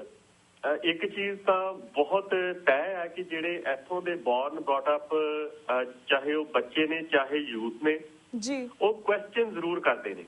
ਉਹਨਾਂ ਨੂੰ ਤੁਸੀਂ ਇਹ ਨਹੀਂ ਕਹਿ ਸਕਦੇ ਕਿ ਦਿੱਲੀ ਦੇ ਵਿੱਚ ਕਤਲੇਆਮ ਹੋਇਆ ਤੇ ਉਹ ਵਿਟਨੈਸ ਘਟ ਗਏ। ਉਹਨਾਂ ਨੂੰ ਜੇ ਤੁਸੀਂ ਕਹੋਗੇ ਨਾ ਕਿ ਬੱਚੇ ਜੇ ਟੋਰਾਂਟੋ ਦੇ ਵਿੱਚ ਇਦਾਂ ਦਾ ਕਤਲੇਆਮ ਹੋਇਆ ਹੋਵੇ ਤੇ ਤੁਸੀਂ ਕੀ ਸੋਚਦੇ ਕਿ ਕੀ ਹੋਇਆ ਹੋਏਗਾ? ਤੁਸੀਂ 1% ਨਹੀਂ, ਤੁਸੀਂ ਮਤਲਬ ਕਿ 90% ਨਹੀਂ, 99% ਨਹੀਂ, 100% ਬੱਚਾ ਇੱਥੋਂ ਦਾ ਪੜ੍ਹਿਆ ਲਿਖਿਆ ਉਹ ਇਹੀ ਕਹੇਗਾ, ਚਾਹੇ ਉਹ ਸਿੱਖਾਂ ਦੇ ਨਾਲ ਸੰਬੰਧਿਤ ਹੈ, ਚਾਹੇ ਉਹ ਹਿੰਦੂਆਂ ਦੇ ਨਾਲ ਸੰਬੰਧਿਤ ਹੈ, ਚਾਹੇ ਮੁਸਲਮਾਨਾਂ ਦੇ ਨਾਲ ਸੰਬੰਧਿਤ ਹੈ, ਕਿਸੇ ਵੀ ਧਰਮ ਦੇ ਨਾਲ ਉਹ ਸੰਬੰਧਿਤ ਹੈ, ਉਹ ਇਹ ਗੱਲ ਜ਼ਰੂਰ ਕਹੇਗਾ ਕਿ ਇਸ ਸੁਸਾਇਟੀ ਦੇ ਵਿੱਚ ਉਹ ਚੀਜ਼ਾਂ ਜਿਹੜੀਆਂ ਨੇ ਉਹ ਐਕਸੈਪਟੇਬਲ ਨਹੀਂ, ਕਿਉਂਕਿ ਉਹ ਸਵਾਲ ਕਰਦੇ ਨੇ। ਉੱਤੇ ਸਵਾਲ ਇਹ ਨਹੀਂ ਹੁੰਦੇ ਔਰ ਇਸ ਚੀਜ਼ ਦੀ ਉਹ ਖਿੱਲੀ ਉਡਾਉਂਦੇ ਨੇ ਜਦੋਂ ਕੋਈ ਇਹ ਕਹਿੰਦਾ ਹੈ ਨਾ ਕਿ ਤੁਹਾਡੇ ਹੀ ਲੋਕ ਨੇ ਜਿਹੜੇ ਗਵਾਹੀਆਂ ਤੋਂ ਮੁੱਕਰ ਗਏ ਨੇ, ਜਿਹੜੇ ਤੁਹਾਡੇ ਹੀ ਲੋਕ ਨੇ ਏਦਾਂ ਕਤਲ ਕੀਤੇ ਨੇ। ਪਰ ਉਹ ਇਹ ਕਹਿ ਰਹੇ ਨੇ ਕਿ ਜੋ ਅੱਜ ਸਾਡੇ ਅੱਗੇ ਡਾਟਾ ਆਉਂਦਾ ਹੈ, ਬਹੁਤ ਸਾਰੀਆਂ ਅਫਵਾਹਾਂ ਇਹ ਫੈਲਾਈਆਂ ਜਾਂਦੀਆਂ ਕਿ 35,000 ਹਿੰਦੂਆਂ ਦਾ ਕਤਲ ਕੀਤਾ ਗਿਆ। ਪਰ ਉਹ ਸਵਾਲ ਕਰਦੇ ਨੇ ਕਿ ਤੁਹਾਡੀਆਂ ਆਪਣੀਆਂ ਰਿਪੋਰਟ ਤੇ ਕਹਿ ਰਹੀਆਂ ਨੇ ਕਿ ਪੰਜਾਬ ਦੇ ਵਿੱਚ ਪੂਰੇ ਦੇ ਪੂਰੇ ਇੰਸਰਜੈਂਸੀ ਪੀਰੀਅਡ ਦੇ ਵਿੱਚ 11,596 ਲੋਕਾਂ ਦੇ ਕਤਲ ਹੋਏ ਨੇ ਜਿਹੜੇ ਸਿਵਲੀਅਨ ਨੇ। ਔਰ ਜਦੋਂ ਅਸੀਂ ਇਹ ਕਹਿੰਦੇ ਆ ਕਿ ਮੰਨ ਲਓ ਕਿ ਉਹ 50% ਵੀ ਹੋਏ ਨੇ ਹਿੰਦੂਆਂ ਤੇ ਸਿੱਖਾਂ ਦੇ, ਜਿਹੜੀ ਕਿ ਇੱਕ ਬੜੀ ਇੱਕ ਅਤਕਥਨੀ ਜੀ ਉਹ ਗੱਲ ਹੋਏਗੀ ਕਿ ਜਦੋਂ ਅਸੀਂ ਇਹ ਕਹਿੰਦੇ ਸਾਰਿਆਂ ਨੂੰ ਪਤਾ ਕਿ ਸਿੱਖਾਂ ਦਾ ਕਤਲ ਜਿਹੜਾ ਹੈਗਾ ਜ਼ਿਆਦਾ ਹੋਇਆ, ਚਾਹੇ ਉਹ ਸਿਵਲੀਅਨ ਨੇ ਤੇ ਜਿਹੜੇ ਖਾੜਕੂ ਨੇ ਉਹ ਤਾਂ ਸਾਰੇ ਦੇ ਸਾਰੇ ਆਲਮੋਸਟ ਹੈ ਹੀ ਸਿੱਖ ਸਨ। ਉਹ ਸਵਾਲ ਕਰਦੇ ਨੇ ਕਿ ਜੇਕਰ 11,596 ਲੋਕਾਂ ਦਾ ਕਤਲ ਹੋਇਆ ਤੇ 35,000 ਹਿੰਦੂ ਦਾ ਕਤਲ ਤੁਸੀਂ ਕਿਹੜੇ ਹਿਸਾਬ ਨਾਲ ਕਹਿੰਦੇ ਹੋ? ਉਹ ਸਵਾਲ ਕਰਦੇ ਨੇ ਕਿ ਤੁਹਾਡੀਆਂ ਜਿਹੜੀਆਂ ਗੈਜਟਸ ਨੇ, ਤੁਹਾਡੀਆਂ ਜਿਹੜੀਆਂ ਰੈਕਰਡਸ ਨੇ, ਜਿਨ੍ਹਾਂ ਦੇ ਵਿੱਚ ਤੁਸੀਂ ਇਹ ਕਹਿੰਦੇ ਹੋ ਕਿ 8,003 ਖਾੜਕੂਆਂ ਦਾ ਕਤਲ ਕੀਤਾ ਗਿਆ, ਉਹ ਤਾਂ ਗੱਪ ਹੋ ਸਕਦੀ ਹੈ ਕਿਉਂਕਿ ਉਹਦੇ ਵਿੱਚ 25,000 ਉਹਨਾਂ ਲਾਸ਼ਾਂ ਦੀ ਕੋਈ ਜ਼ਿਕਰ ਨਹੀਂ ਆਉਂਦਾ ਜਿਹੜੀਆਂ ਕਿ ਸਿਰਫ ਪੰਜਾਬ ਦੇ 3 ਡਿਸਟ੍ਰਿਕਟ ਦੇ ਵਿੱਚ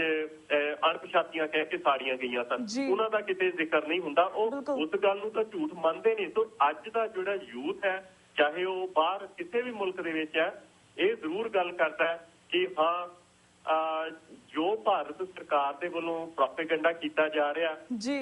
ਕਿ ਉੱਥੇ ਕਿਸੇ ਮਨੁੱਖਤਾ ਦਾ ਘਾਣ ਜਾਂ ਕਿਸੇ ਮਾਈਨੋਰਿਟੀ ਦਾ ਘਾਣ ਨਹੀਂ ਹੋ ਰਿਹਾ। ਉਹ ਬੱਚੇ ਜਿਹੜੇ ਨੇ ਉਹ ਇਸ ਗੱਲ ਨੂੰ ਇਸ ਗੱਲ ਨੂੰ ਬਿਲਕੁਲ ਕੁਐਸਚਨ ਕਰਦੇ ਨੇ ਕਿ ਨਹੀਂ ਜਿਹੜੀਆਂ ਗੱਲਾਂ ਤੁਸੀਂ ਦੱਸ ਰਹੇ ਹੋ ਉਹ ਬਿਲਕੁਲ ਗਲਤ ਨੇ। ਔਰ ਆਜ਼ਾਦੀ ਦੀ ਗੱਲ ਜੇਕਰ ਅਸੀਂ ਗੱਲ ਕਰਦੇ ਹਾਂ ਤੇ ਜੇ ਕੈਨੇਡਾ ਦੇ ਵਿੱਚ ਹੈ ਤੇ ਕੋਈ ਵੀ ਉਹਨਾਂ ਨੂੰ ਪਤਾ ਕਿ ਕੁਬੈਕ ਦੇ ਵਿੱਚ ਕਿਹੋ ਜਿਹੀ ਜਿਹੜੀ ਤਵਾਰੀਖ ਚੱਲ ਰਹੀ ਹੈ, ਕਿਹੋ ਜਿਹੀ ਮੂਵਮੈਂਟ ਚੱਲ ਰਹੀ ਹੈ। ਕਦੀ ਕੋਈ ਕਿਸੇ ਵਿਅਕਤੀ ਨੇ ਇਹ ਨਹੀਂ ਕਿਹਾ ਕਿ ਜੇ ਉਹ ਆਪਣਾ ਸੈਪਰੇਟ ਮੁਲਕ ਚਾਹੁੰਦੇ ਨੇ ਤੇ ਉਹਨਾਂ ਨੂੰ ਗੋਲੀਆਂ ਦੇ ਨਾਲ ਭੁੰਨ ਦਿੱਤਾ ਜਾਏ। ਉਹ ਇਹ ਕਹਿ ਰਹੇ ਨੇ ਕਿ ਠੀਕ ਹੈ ਜੇਕਰ ਤੁਸੀਂ ਰੈਫਰੈਂਡਮ ਕਰਵਾਉਣਾ ਚਾਹੁੰਦੇ ਹੋ, ਜੇ ਤੁਸੀਂ ਉਸ ਰੈਫਰੈਂਡਮ ਦੇ ਵਿੱਚ ਜਿੱਤਦੇ ਹੋ, ਜੇ ਤੁਸੀਂ ਚਾਹੁੰਦੇ ਹੋ ਕਿ ਕੁਬੈਕ ਨੂੰ ਵੱਖਰਾ ਕਰ ਦਿੱਤਾ ਜਾਏ ਤੇ ਕਿਸੇ ਨੂੰ ਕੋਈ ਪ੍ਰੋਬਲਮ ਨਹੀਂ। ਤਾਂ ਇਹੋ ਜਿਹੇ ਮਾਹੌਲ ਦੇ ਵਿੱਚ ਉਹ ਬੱਚੇ ਪੜ੍ਹੇ ਲਿਖੇ ਨੇ, ਉਹਨਾਂ ਨੂੰ ਸ਼ੁਰੂ ਤੋਂ ਲੈ ਕੇ ਜਦੋਂ ਤੋਂ ਉਹ ਸਕੂਲਾਂ ਦੇ ਵਿੱਚ ਭਰਤੀ ਹੁੰਦੇ ਨੇ ਜਾਂ ਦਾਖਲੇ ਲੈਂਦੇ ਨੇ ਤੇ ਉਹਨਾਂ ਨੂੰ ਇਹੋ ਜਿਹੀ ਸਿੱਖਿਆ ਦਿੱਤੀ ਜਾਂਦੀ ਹੈ ਕਿ ਜਿਹਦੇ ਵਿੱਚ ਘੱਟੋ ਘੱਟ ਮਨੁੱਖ ਨੂੰ ਇੱਕ ਮਨੁੱਖ ਸਮਝਣ ਦੀ ਜਿਹੜੀ ਉਹਨਾਂ ਦੇ ਵਿੱਚ ਇੱਕ ਸਪਿਰਿਟ ਆ ਉਹ ਭਰੀ ਜਾਂਦੀ ਆ। ਤਾਂ ਉਸੇ ਸਪਿਰਿਟ ਨੂੰ ਲੈ ਕੇ ਮੇਰੇ ਹਿਸਾਬ ਦੇ ਨਾਲ ਜਿਹੜੇ ਯੂਥ ਨੇ ਇੱਥੋਂ ਦੇ ਉਹ ਖਾਲਿਸਤਾਨ ਦੀ ਗੱਲ ਕਰਦੇ ਨੇ, ਜਿਹੜਾ ਕਿ ਇੱਕ ਵਧੀਆ ਸੰਕੇਤ ਹੈ। ਜੀ ਜੀ। ਤੇ ਹਰਪ੍ਰੀਤ ਜੀ ਹੁਣ ਅਸੀਂ 2014 ਦੀਆਂ ਪਾਰਲੀਮੈਂਟ ਚੋਣਾਂ ਬਾਰੇ ਵੀ ਤੁਹਾਡੇ ਵਿਚਾਰ ਜਾਣਨਾ ਚਾਹਾਂਗੇ। ਤੁਸੀਂ ਇਹਨਾਂ ਚੋਣਾਂ ਬਾਰੇ ਕੀ ਕਹਿਣਾ ਚਾਹੋਗੇ? ਕੀ ਸੀਨ ਸੀਗਾ ਪੰਜਾਬ ਦੇ ਵਿੱਚ? ਆਲਸੋ ਤੁਸੀਂ ਕੀ ਰਿਜ਼ਲਟ ਐਕਸਪੈਕਟ ਕਰਦੇ ਹੋ, ਇਸ ਬਾਰੇ ਵੀ ਜਾਣਕਾਰੀ ਦਿਓ। ਕਾਫੀ ਮਤਲਬ ਕਿ ਜਿਹੜਾ 2014 ਦਾ ਜੋ ਸੀਨ ਹੋਇਆ ਪਿਆ, ਮੈਂ ਇੱਥੇ ਜ਼ਰੂਰ ਆਪਣੇ ਦਰਸ਼ਕਾਂ ਦੇ ਨਾਲ ਔਰ ਸਰੋਤਿਆਂ ਨਾਲ ਇਹ ਗੱਲ ਸਾਂਝੀ ਕਰਨੀ ਚਾਹਾਂਗਾ ਕਿ ਇਹ ਸਿਰਫ ਮੇਰੇ ਖਿਆਲ ਨੇ, ਜਿੰਨੀ ਕੁ ਮਤ ਦੇ ਨਾਲ ਮੈਨੂੰ ਥੋੜੀ ਬਹੁਤ ਸਮਝ ਲੱਗੀ ਆ ਉਹ ਇਸ ਚੀਜ਼ ਦੀ, ਉਹਦੇ ਵਿੱਚ ਇਹੀ ਆ ਕਿ 2014 ਦੀਆਂ ਚੋਣਾਂ ਅੱਜ ਦੇ ਦੌਰ ਦੇ ਵਿੱਚ ਇੱਕ ਸਭ ਤੋਂ ਵੱਡਾ ਭੰਬਲ ਭੂਸਾ ਖਾਸ ਤੌਰ ਦੇ ਉੱਤੇ ਜਿਹੜੀਆਂ ਮਾਈਨੋਰਟੀਜ਼ ਨੇ ਉਹਨਾਂ ਦੇ ਲਈ ਤਾਂ ਹੈ ਹੀ ਹੈ। ਉਹਨਾਂ ਦੇ ਵਿੱਚੋਂ ਮੈਂ ਕਸ਼ਮੀਰ ਦੇ ਜਿਹੜੇ ਜੰਮੂ ਐਂਡ ਕਸ਼ਮੀਰ ਦੇ ਲੋਕਾਂ ਨੂੰ ਉਹਨਾਂ ਦੇ ਵਿੱਚੋਂ ਮੰਨਫੀ ਕਰਦਾ, ਪਰ ਜੇਕਰ ਅਸੀਂ ਓਵਰਆਲ ਇਸ ਚੀਜ਼ ਨੂੰ ਲੈਂਦੇ ਆ ਤੇ ਦੋ ਧਿਰਾਂ ਦੀ ਲੜਾਈ ਅੱਜ ਪ੍ਰਤੱਖ ਰੂਪ ਦੇ ਵਿੱਚ ਸਾਹਮਣੇ ਆ ਰਹੀ ਹੈ। ਜੇਕਰ ਅਸੀਂ ਬੀਜੇਪੀ ਨੂੰ ਇੱਕ ਜਮਾਤ ਦੇ ਤੌਰ ਦੇ ਉੱਤੇ ਦੇਖਦੇ ਹਾਂ ਜਿਹੜੇ ਕਿ ਪਰਨਾਈ ਹੋਈ ਆ ਲੈ ਕੇ, ਦੂਸਰੇ ਪਾਸੇ ਅਸੀਂ ਜੇਕਰ ਆਮ ਆਦਮੀ ਪਾਰਟੀ ਭਾਵੇਂ ਜਿਹਦੇ ਉੱਤੇ ਜੋ ਮੀਡੀਆ ਉਹ ਬਹੁਤ ਸਾਰੀਆਂ ਆਸਾਂ ਤਾਂ ਨਹੀਂ ਰੱਖ ਰਿਹਾ, ਪਰ ਜਿਹੜੀਆਂ ਅਨਅਫੀਸ਼ੀਅਲਸ ਨੇ ਜਾਂ ਲੋਕਾਂ ਦੇ ਉੱਤੇ ਜਾਂ ਜਦੋਂ ਅਸੀਂ ਸੋਸ਼ਲ ਮੀਡੀਆ ਜਿਹੜਾ ਹੈਗਾ ਉਹਦੇ ਵਿੱਚ ਇਹ ਦੇਖਦੇ ਹਾਂ ਤੇ ਕਿਤੇ ਨਾ ਕਿਤੇ ਇਹ ਝਲਕ ਜ਼ਰੂਰ ਦਿਖਦੀ ਹੈ ਜੀ ਕਿ ਆਮ ਆਦਮੀ ਪਾਰਟੀ ਨੇ ਵੀ ਆਪਣਾ ਇੱਕ ਵਜੂਦ ਜਿਹੜਾ ਇਹਨਾਂ ਚੋਣਾਂ ਦੇ ਵਿੱਚ ਦਿਖਾਇਆ। ਜਿਹੜੀਆਂ ਕਿ ਦੋ ਰਵਾਇਤੀ ਜਿਹੜੀਆਂ ਪਾਰਟੀਆਂ ਨੇ, ਚਾਹੇ ਕਾਂਗਰਸ ਹੈ ਤੇ ਚਾਹੇ ਉਹ ਹਿੰਦੂਤਵੀ ਜਿਹੜੀਆਂ ਪਾਰਟੀਆਂ ਨੇ, ਵੈਸੇ ਤਾਂ ਦੋਨਾਂ ਦੇ ਵਿੱਚ ਕੋਈ ਹਿੰਦੂਤਵਾ ਦੇ ਤੌਰ ਦੇ ਉੱਤੇ ਕੋਈ ਵੱਖਰੀਆਂ ਨਹੀਂ ਨੇ। ਇੱਕ ਪਾਰਟੀ ਹੁੰਦੀ ਆ, ਦੂਸਰੀ ਪਾਰਟੀ ਸਿਰਫ ਉਹਨਾਂ ਦੇ ਨਾਂ ਬਦਲੇ ਨੇ, ਇੱਕ ਸੀ ਤੋਂ ਸ਼ੁਰੂ ਹੁੰਦੀ ਆ, ਇੱਕ ਬੀ ਤੋਂ ਸ਼ੁਰੂ ਹੁੰਦੀ ਆ, ਪਰ ਜਿਹੜੇ ਉਹਨਾਂ ਦੇ ਏਜੰਡੇ ਨੇ ਉਹ ਹਿੰਦੂਤਵਾ ਦੇ ਹੀ ਏਜੰਡੇ ਨੇ। ਭਾਵੇਂ ਕਿ ਇੱਕ ਨੇ ਇੱਕ ਸੈਕੂਲਰ ਹੋਣ ਦਾ ਮੁਖੌਟਾ ਆਪਣੇ ਮੂੰਹ ਦੇ ਉੱਤੇ ਲਾਇਆ ਔਰ ਦੂਸਰੀ ਜਿਹੜੀ ਆ ਨੰਗੇ ਧੜ ਇਹ ਕਹਿ ਰਹੀ ਹੈ ਕਿ ਅਸੀਂ ਹਿੰਦੂਤਵਾ ਜਿਹੜਾ ਹੈਗਾ ਉਹ ਹਿੰਦੁਸਤਾਨ ਦੇ ਵਿੱਚ ਫੈਲਾਉਣਾ। ਪਰ ਇੱਕ ਜਿਹੜੀ ਤੀਸਰੀ ਧਿਰ ਜਿਹੜੀ ਆਪਣੇ ਆਪ ਨੂੰ ਸੈਕੂਲਰ ਦੱਸਦੀ ਹੈ ਔਰ ਉਹਨੇ ਜਿਹੜੀ ਨਰਵ ਨੂੰ ਛੂਹਿਆ ਹੈਗਾ ਉਸ ਪੂਰੇ ਮੁਲਕ ਦੀ, ਉਹ ਇਹ ਹੈ ਕਿ ਕਰਪਸ਼ਨ ਨੂੰ ਲੈ ਕੇ ਉਹਨਾਂ ਨੇ ਲੋਕਾਂ ਦੀ ਜਿਹੜੀ ਚੇਤਨਾ ਨੂੰ ਜਗਾਉਣ ਦੀ ਕੋਸ਼ਿਸ਼ ਕੀਤੀ ਹੈ। ਜਿਹੜੀ ਮੈਂ ਇਹ ਨਹੀਂ ਕਹਿੰਦਾ ਕਿ ਭਾਰਤ ਲਈ ਉਹ ਚੀਜ਼ ਚੰਗੀ ਨਹੀਂ ਹੈ, ਭਾਰਤ ਦੇ ਲਈ ਜ਼ਰੂਰ ਚੰਗੀ ਹੋਏਗੀ, ਪਰ ਸਵਾਲ ਇੱਥੇ ਇਹੀ ਪੈਦਾ ਹੋ ਜਾਂਦਾ ਕਿ ਜਦੋਂ ਅਸੀਂ ਮਾਈਨੋਰਟੀ ਦੇ ਤੌਰ ਦੇ ਉੱਤੇ ਇਹ ਦੇਖਦੇ ਹਾਂ ਤੇ ਅਸੀਂ ਸਿੱਖ ਪਰਸਪੈਕਟਿਵ ਤੋਂ ਜਾਂ ਮਾਈਨੋਰਟੀ ਪਰਸਪੈਕਟਿਵ ਤੋਂ ਇਹਨਾਂ ਗੱਲਾਂ ਨੂੰ ਦੇਖਣ ਦਾ ਹੌਸਲਾ ਕਰਦੇ ਹਾਂ ਤੇ ਸਾਨੂੰ ਇੱਕ ਚੀਜ਼ ਸਾਹਮਣੇ ਇਹ ਜ਼ਰੂਰ ਆਉਂਦੀ ਹੈ ਜੀ ਕਿ ਪਾਰਟੀ ਚਾਹੇ ਕੋਈ ਵੀ ਹੋਵੇ, ਚਾਹੇ ਉਹਦਾ ਏਜੰਡਾ ਹਿੰਦੂਤਵਾ ਦਾ ਹੋਵੇ, ਚਾਹੇ ਉਹਦਾ ਏਜੰਡਾ ਜਿਹੜਾ ਹੈਗਾ ਉਹ ਕਰਪਸ਼ਨ ਦਾ ਹੋਵੇ, ਉਹਨਾਂ ਦੇ ਵਿੱਚ ਮਾਈਨੋਰਟੀਜ਼ ਲਈ ਕੋਈ ਮੈਨੂੰ ਅੱਜ ਤੱਕ ਜਗ੍ਹਾ ਜਿਹੜੀ ਹੈਗੀ ਆ ਉਹ ਨਹੀਂ ਦਿਖਦੀ ਜੀ। ਮਿਸਟਰ ਕੇਜਰੀਵਾਲ ਜਦੋਂ ਬਨਾਰਸ ਦੇ ਵਿੱਚ ਨੇ ਤੇ ਉਹ ਇਹ ਕਹਿ ਰਹੇ ਨੇ ਕਿ ਸਾਨੂੰ ਜਿਹੜਾ ਹੈਗਾ ਬਨਾਰਸ ਨੂੰ ਹੋਲੀ ਸਿਟੀ ਦਾ ਜਿਹੜਾ ਦਰਜਾ ਸੀ ਉਹ ਦਵਾਵਾਂਗੇ, ਪਰ ਇਹ ਜਿਹੜੀਆਂ ਚੀਜ਼ਾਂ ਨੇ ਸਾਡੇ ਜਿਹੜੇ ਪੰਜਾਬ ਦੇ ਵਿੱਚ, ਚਾਹੇ ਉਹ ਸਰਦਾਰ ਫੂਲਕਾ ਨੇ, ਚਾਹੇ ਭਗਵੰਤ ਮਾਨ ਹੁਣੀ ਨੇ, ਜਿਹੜੇ ਕਿ ਅੱਜ ਇੱਕ ਆਮ ਆਦਮੀ ਪਾਰਟੀ ਦੇ ਚਾਨਣ ਮੁਨਾਰਿਆਂ ਦੇ ਰੂਪ ਦੇ ਵਿੱਚ ਸਾਹਮਣੇ ਆ ਰਹੇ ਨੇ, ਅਸੀਂ ਉਹਨਾਂ ਦੇ ਮੂੰਹ ਦੇ ਵਿੱਚੋਂ ਕਦੀ ਵੀ ਕੋਈ ਇਹੋ ਜਿਹੀ ਜਿਹੜੀ ਆ ਆਵਾਜ਼ ਉਹ ਨਿਕਲਦੀ ਹੋਈ ਨਹੀਂ ਦੇਖੀ ਜਿਨ੍ਹਾਂ ਦੇ ਉੱਤੋਂ ਇਹ ਚੀਜ਼ ਮੈਂ ਇਹ ਕਹਾਂ ਕਿ ਕਿਉਂਕਿ ਮੈਂ ਇਸ ਲਈ ਕਹਿ ਰਿਹਾ ਕਿਉਂਕਿ ਜਦੋਂ ਅਸੀਂ ਵੱਡੇ ਪਰਸਪੈਕਟਿਵ ਤੋਂ ਦੇਖ ਰਹੇ ਹਾਂ, ਇੱਕ ਨੈਸ਼ਨਲ ਪਰਸਪੈਕਟਿਵ ਤੋਂ ਦੇਖ ਰਹੇ ਹਾਂ, ਜਦੋਂ ਅਸੀਂ ਸਿੱਖਾਂ ਦੀ ਜਾਂ ਮੁਸਲਮਾਨਾਂ ਦੀ ਜਾਂ ਮਾਈਨੋਰਟੀਜ਼ ਦੀ ਗੱਲ ਕਰਾਂਗੇ ਜੀ ਤੇ ਉਦੋਂ ਹੀ ਜਿਹੜਾ ਸਾਡਾ ਇਹ ਸੈਕੂਲਰ ਫੇਸ ਹੈਗਾ ਆ ਉਹ ਇੱਕ ਤਰ੍ਹਾਂ ਨਾਲ ਮੈਲਾਈਨ ਹੋਣ ਦੀ ਸਾਨੂੰ ਇੱਕ ਹੀਣ ਭਾਵਨਾ ਹੈ। ਕਦੀ ਵੀ ਕਿਸੇ ਵੀ ਤਰੀਕੇ ਅਸੀਂ ਅੱਜ ਤੱਕ ਇਹ ਗੱਲਾਂ ਨਹੀਂ ਸੁਣੀਆਂ, ਨਾ ਭਗਵੰਤ ਮਾਨ ਦੇ ਮੂੰਹ ਤੋਂ, ਨਾ ਸਰਦਾਰ ਫੂਲਕਾ ਦੇ ਮੂੰਹ ਤੋਂ ਇਹ ਗੱਲਾਂ ਅੱਜ ਤੱਕ ਨਹੀਂ ਸੁਣੀਆਂ ਕਿ ਉਹ ਸਿੱਖਾਂ ਦੇ ਲਈ ਕੀ ਲੈ ਕੇ ਦੇਣਗੇ ਜੀ। ਇਹ ਜਿਹੜੀ ਕਿ ਬਹੁਤ ਇੰਪੋਰਟੈਂਟ ਹੈ, ਕਿਉਂਕਿ ਜਦੋਂ ਵੀ ਉਹਨਾਂ ਨੇ ਇਹ ਗੱਲ ਕੀਤੀ ਕਿ ਅਸੀਂ ਸਿੱਖਾਂ ਦੇ ਲਈ ਲੜਨਾ ਚਾਹੁੰਦੇ ਆ, ਤੇ ਮੇਰਾ ਖਿਆਲ ਹੈ ਕਿ ਉਹਨਾਂ ਨੂੰ ਆਪਣੀ ਪਾਰਟੀ ਦੇ ਵਿੱਚੋਂ ਵੀ ਸ਼ਾਇਦ ਉਹ ਸਪੋਰਟ ਨਾ ਮਿਲੇ ਜਿਨ੍ਹਾਂ ਦੀ ਉਹ ਇੱਕ ਆਸ ਰੱਖਦੇ ਨੇ ਕਿ ਅਸੀਂ ਪਾਰਲੀਮੈਂਟ ਦੇ ਵਿੱਚ ਜਾ ਕੇ ਸਿੱਖਾਂ ਦੇ ਲਈ ਪਤਾ ਨਹੀਂ ਅਸੀਂ ਕੀ ਕੀ ਦਵਾ ਦੇਵਾਂਗੇ, ਪੰਜਾਬ ਦੇ ਲਈ ਅਸੀਂ ਪਤਾ ਨਹੀਂ ਕੀ ਉਤੋਂ ਉਸ ਪਾਰਲੀਮੈਂਟ ਦੇ ਵਿੱਚੋਂ ਦਵਾ ਦੇਵਾਂਗੇ। ਸੋ ਸਾਡੇ ਲਈ ਇੱਕ ਭੰਬਲ ਭੂਸੇ ਤੋਂ ਵੱਧ ਹੋਰ ਕੋਈ ਗੱਲ ਨਹੀਂ। ਦੂਸਰੇ ਪਾਸੇ ਇਹ ਆ ਕਿ ਜੇਕਰ ਮੋਦੀ ਵਰਗੇ ਜਿਹੜੇ ਲੋਕ ਨੇ, ਨਰਿੰਦਰ ਮੋਦੀ ਵਰਗੇ ਲੋਕ ਜੇਕਰ ਜਿੱਤਦੇ ਨੇ ਤੇ ਉਹਨਾਂ ਦੇ ਵਿੱਚ ਭਾਰਤ ਜਿਹੜੇ ਕਿ ਉਹਨਾਂ ਨੂੰ ਦੇਖ ਰਹੇ ਨੇ ਨਰਿੰਦਰ ਮੋਦੀ ਨੂੰ ਕਿ ਇੱਕ ਲੋਹ ਪੁਰਖ ਵਾਂਗ ਹੈ। ਹਾਂ, ਆਉਣ ਵਾਲੇ ਸਮੇਂ ਦੇ ਵਿੱਚ ਇਹ ਜ਼ਰੂਰ ਹੋਵੇਗਾ ਕਿ ਨਰਿੰਦਰ ਮੋਦੀ ਜੇਕਰ ਭਾਰਤ ਦਾ ਪ੍ਰਧਾਨ ਮੰਤਰੀ ਬਣਦਾ ਤੇ ਆਲੇ ਦੁਆਲੇ, ਚਾਹੇ ਉਹ ਚਾਈਨਾ ਹੈ, ਚਾਹੇ ਉਹ ਪਾਕਿਸਤਾਨ ਹੈ, ਚਾਹੇ ਹੋਰ ਜਿਹੜੇ ਆਲੇ ਦੁਆਲੇ ਦੇ ਮੁਲਕ ਨੇ, ਉਹਨਾਂ ਦੇ ਨਾਲ ਕੋਈ ਤੁਫਾਵੇਂ ਜਿਹੜੇ ਸੰਬੰਧ ਉਹ ਨਹੀਂ ਬਣਨਗੇ। ਇਹ ਹੋ ਗਈਆਂ ਜਿਹੜੇ ਬਾਹਰਲੇ ਮੁਲਕਾਂ ਦੇ ਨਾਲ। ਆਪਣੇ ਮੁਲਕ ਦੇ ਵਿੱਚ ਵੀ ਇਹ ਚੀਜ਼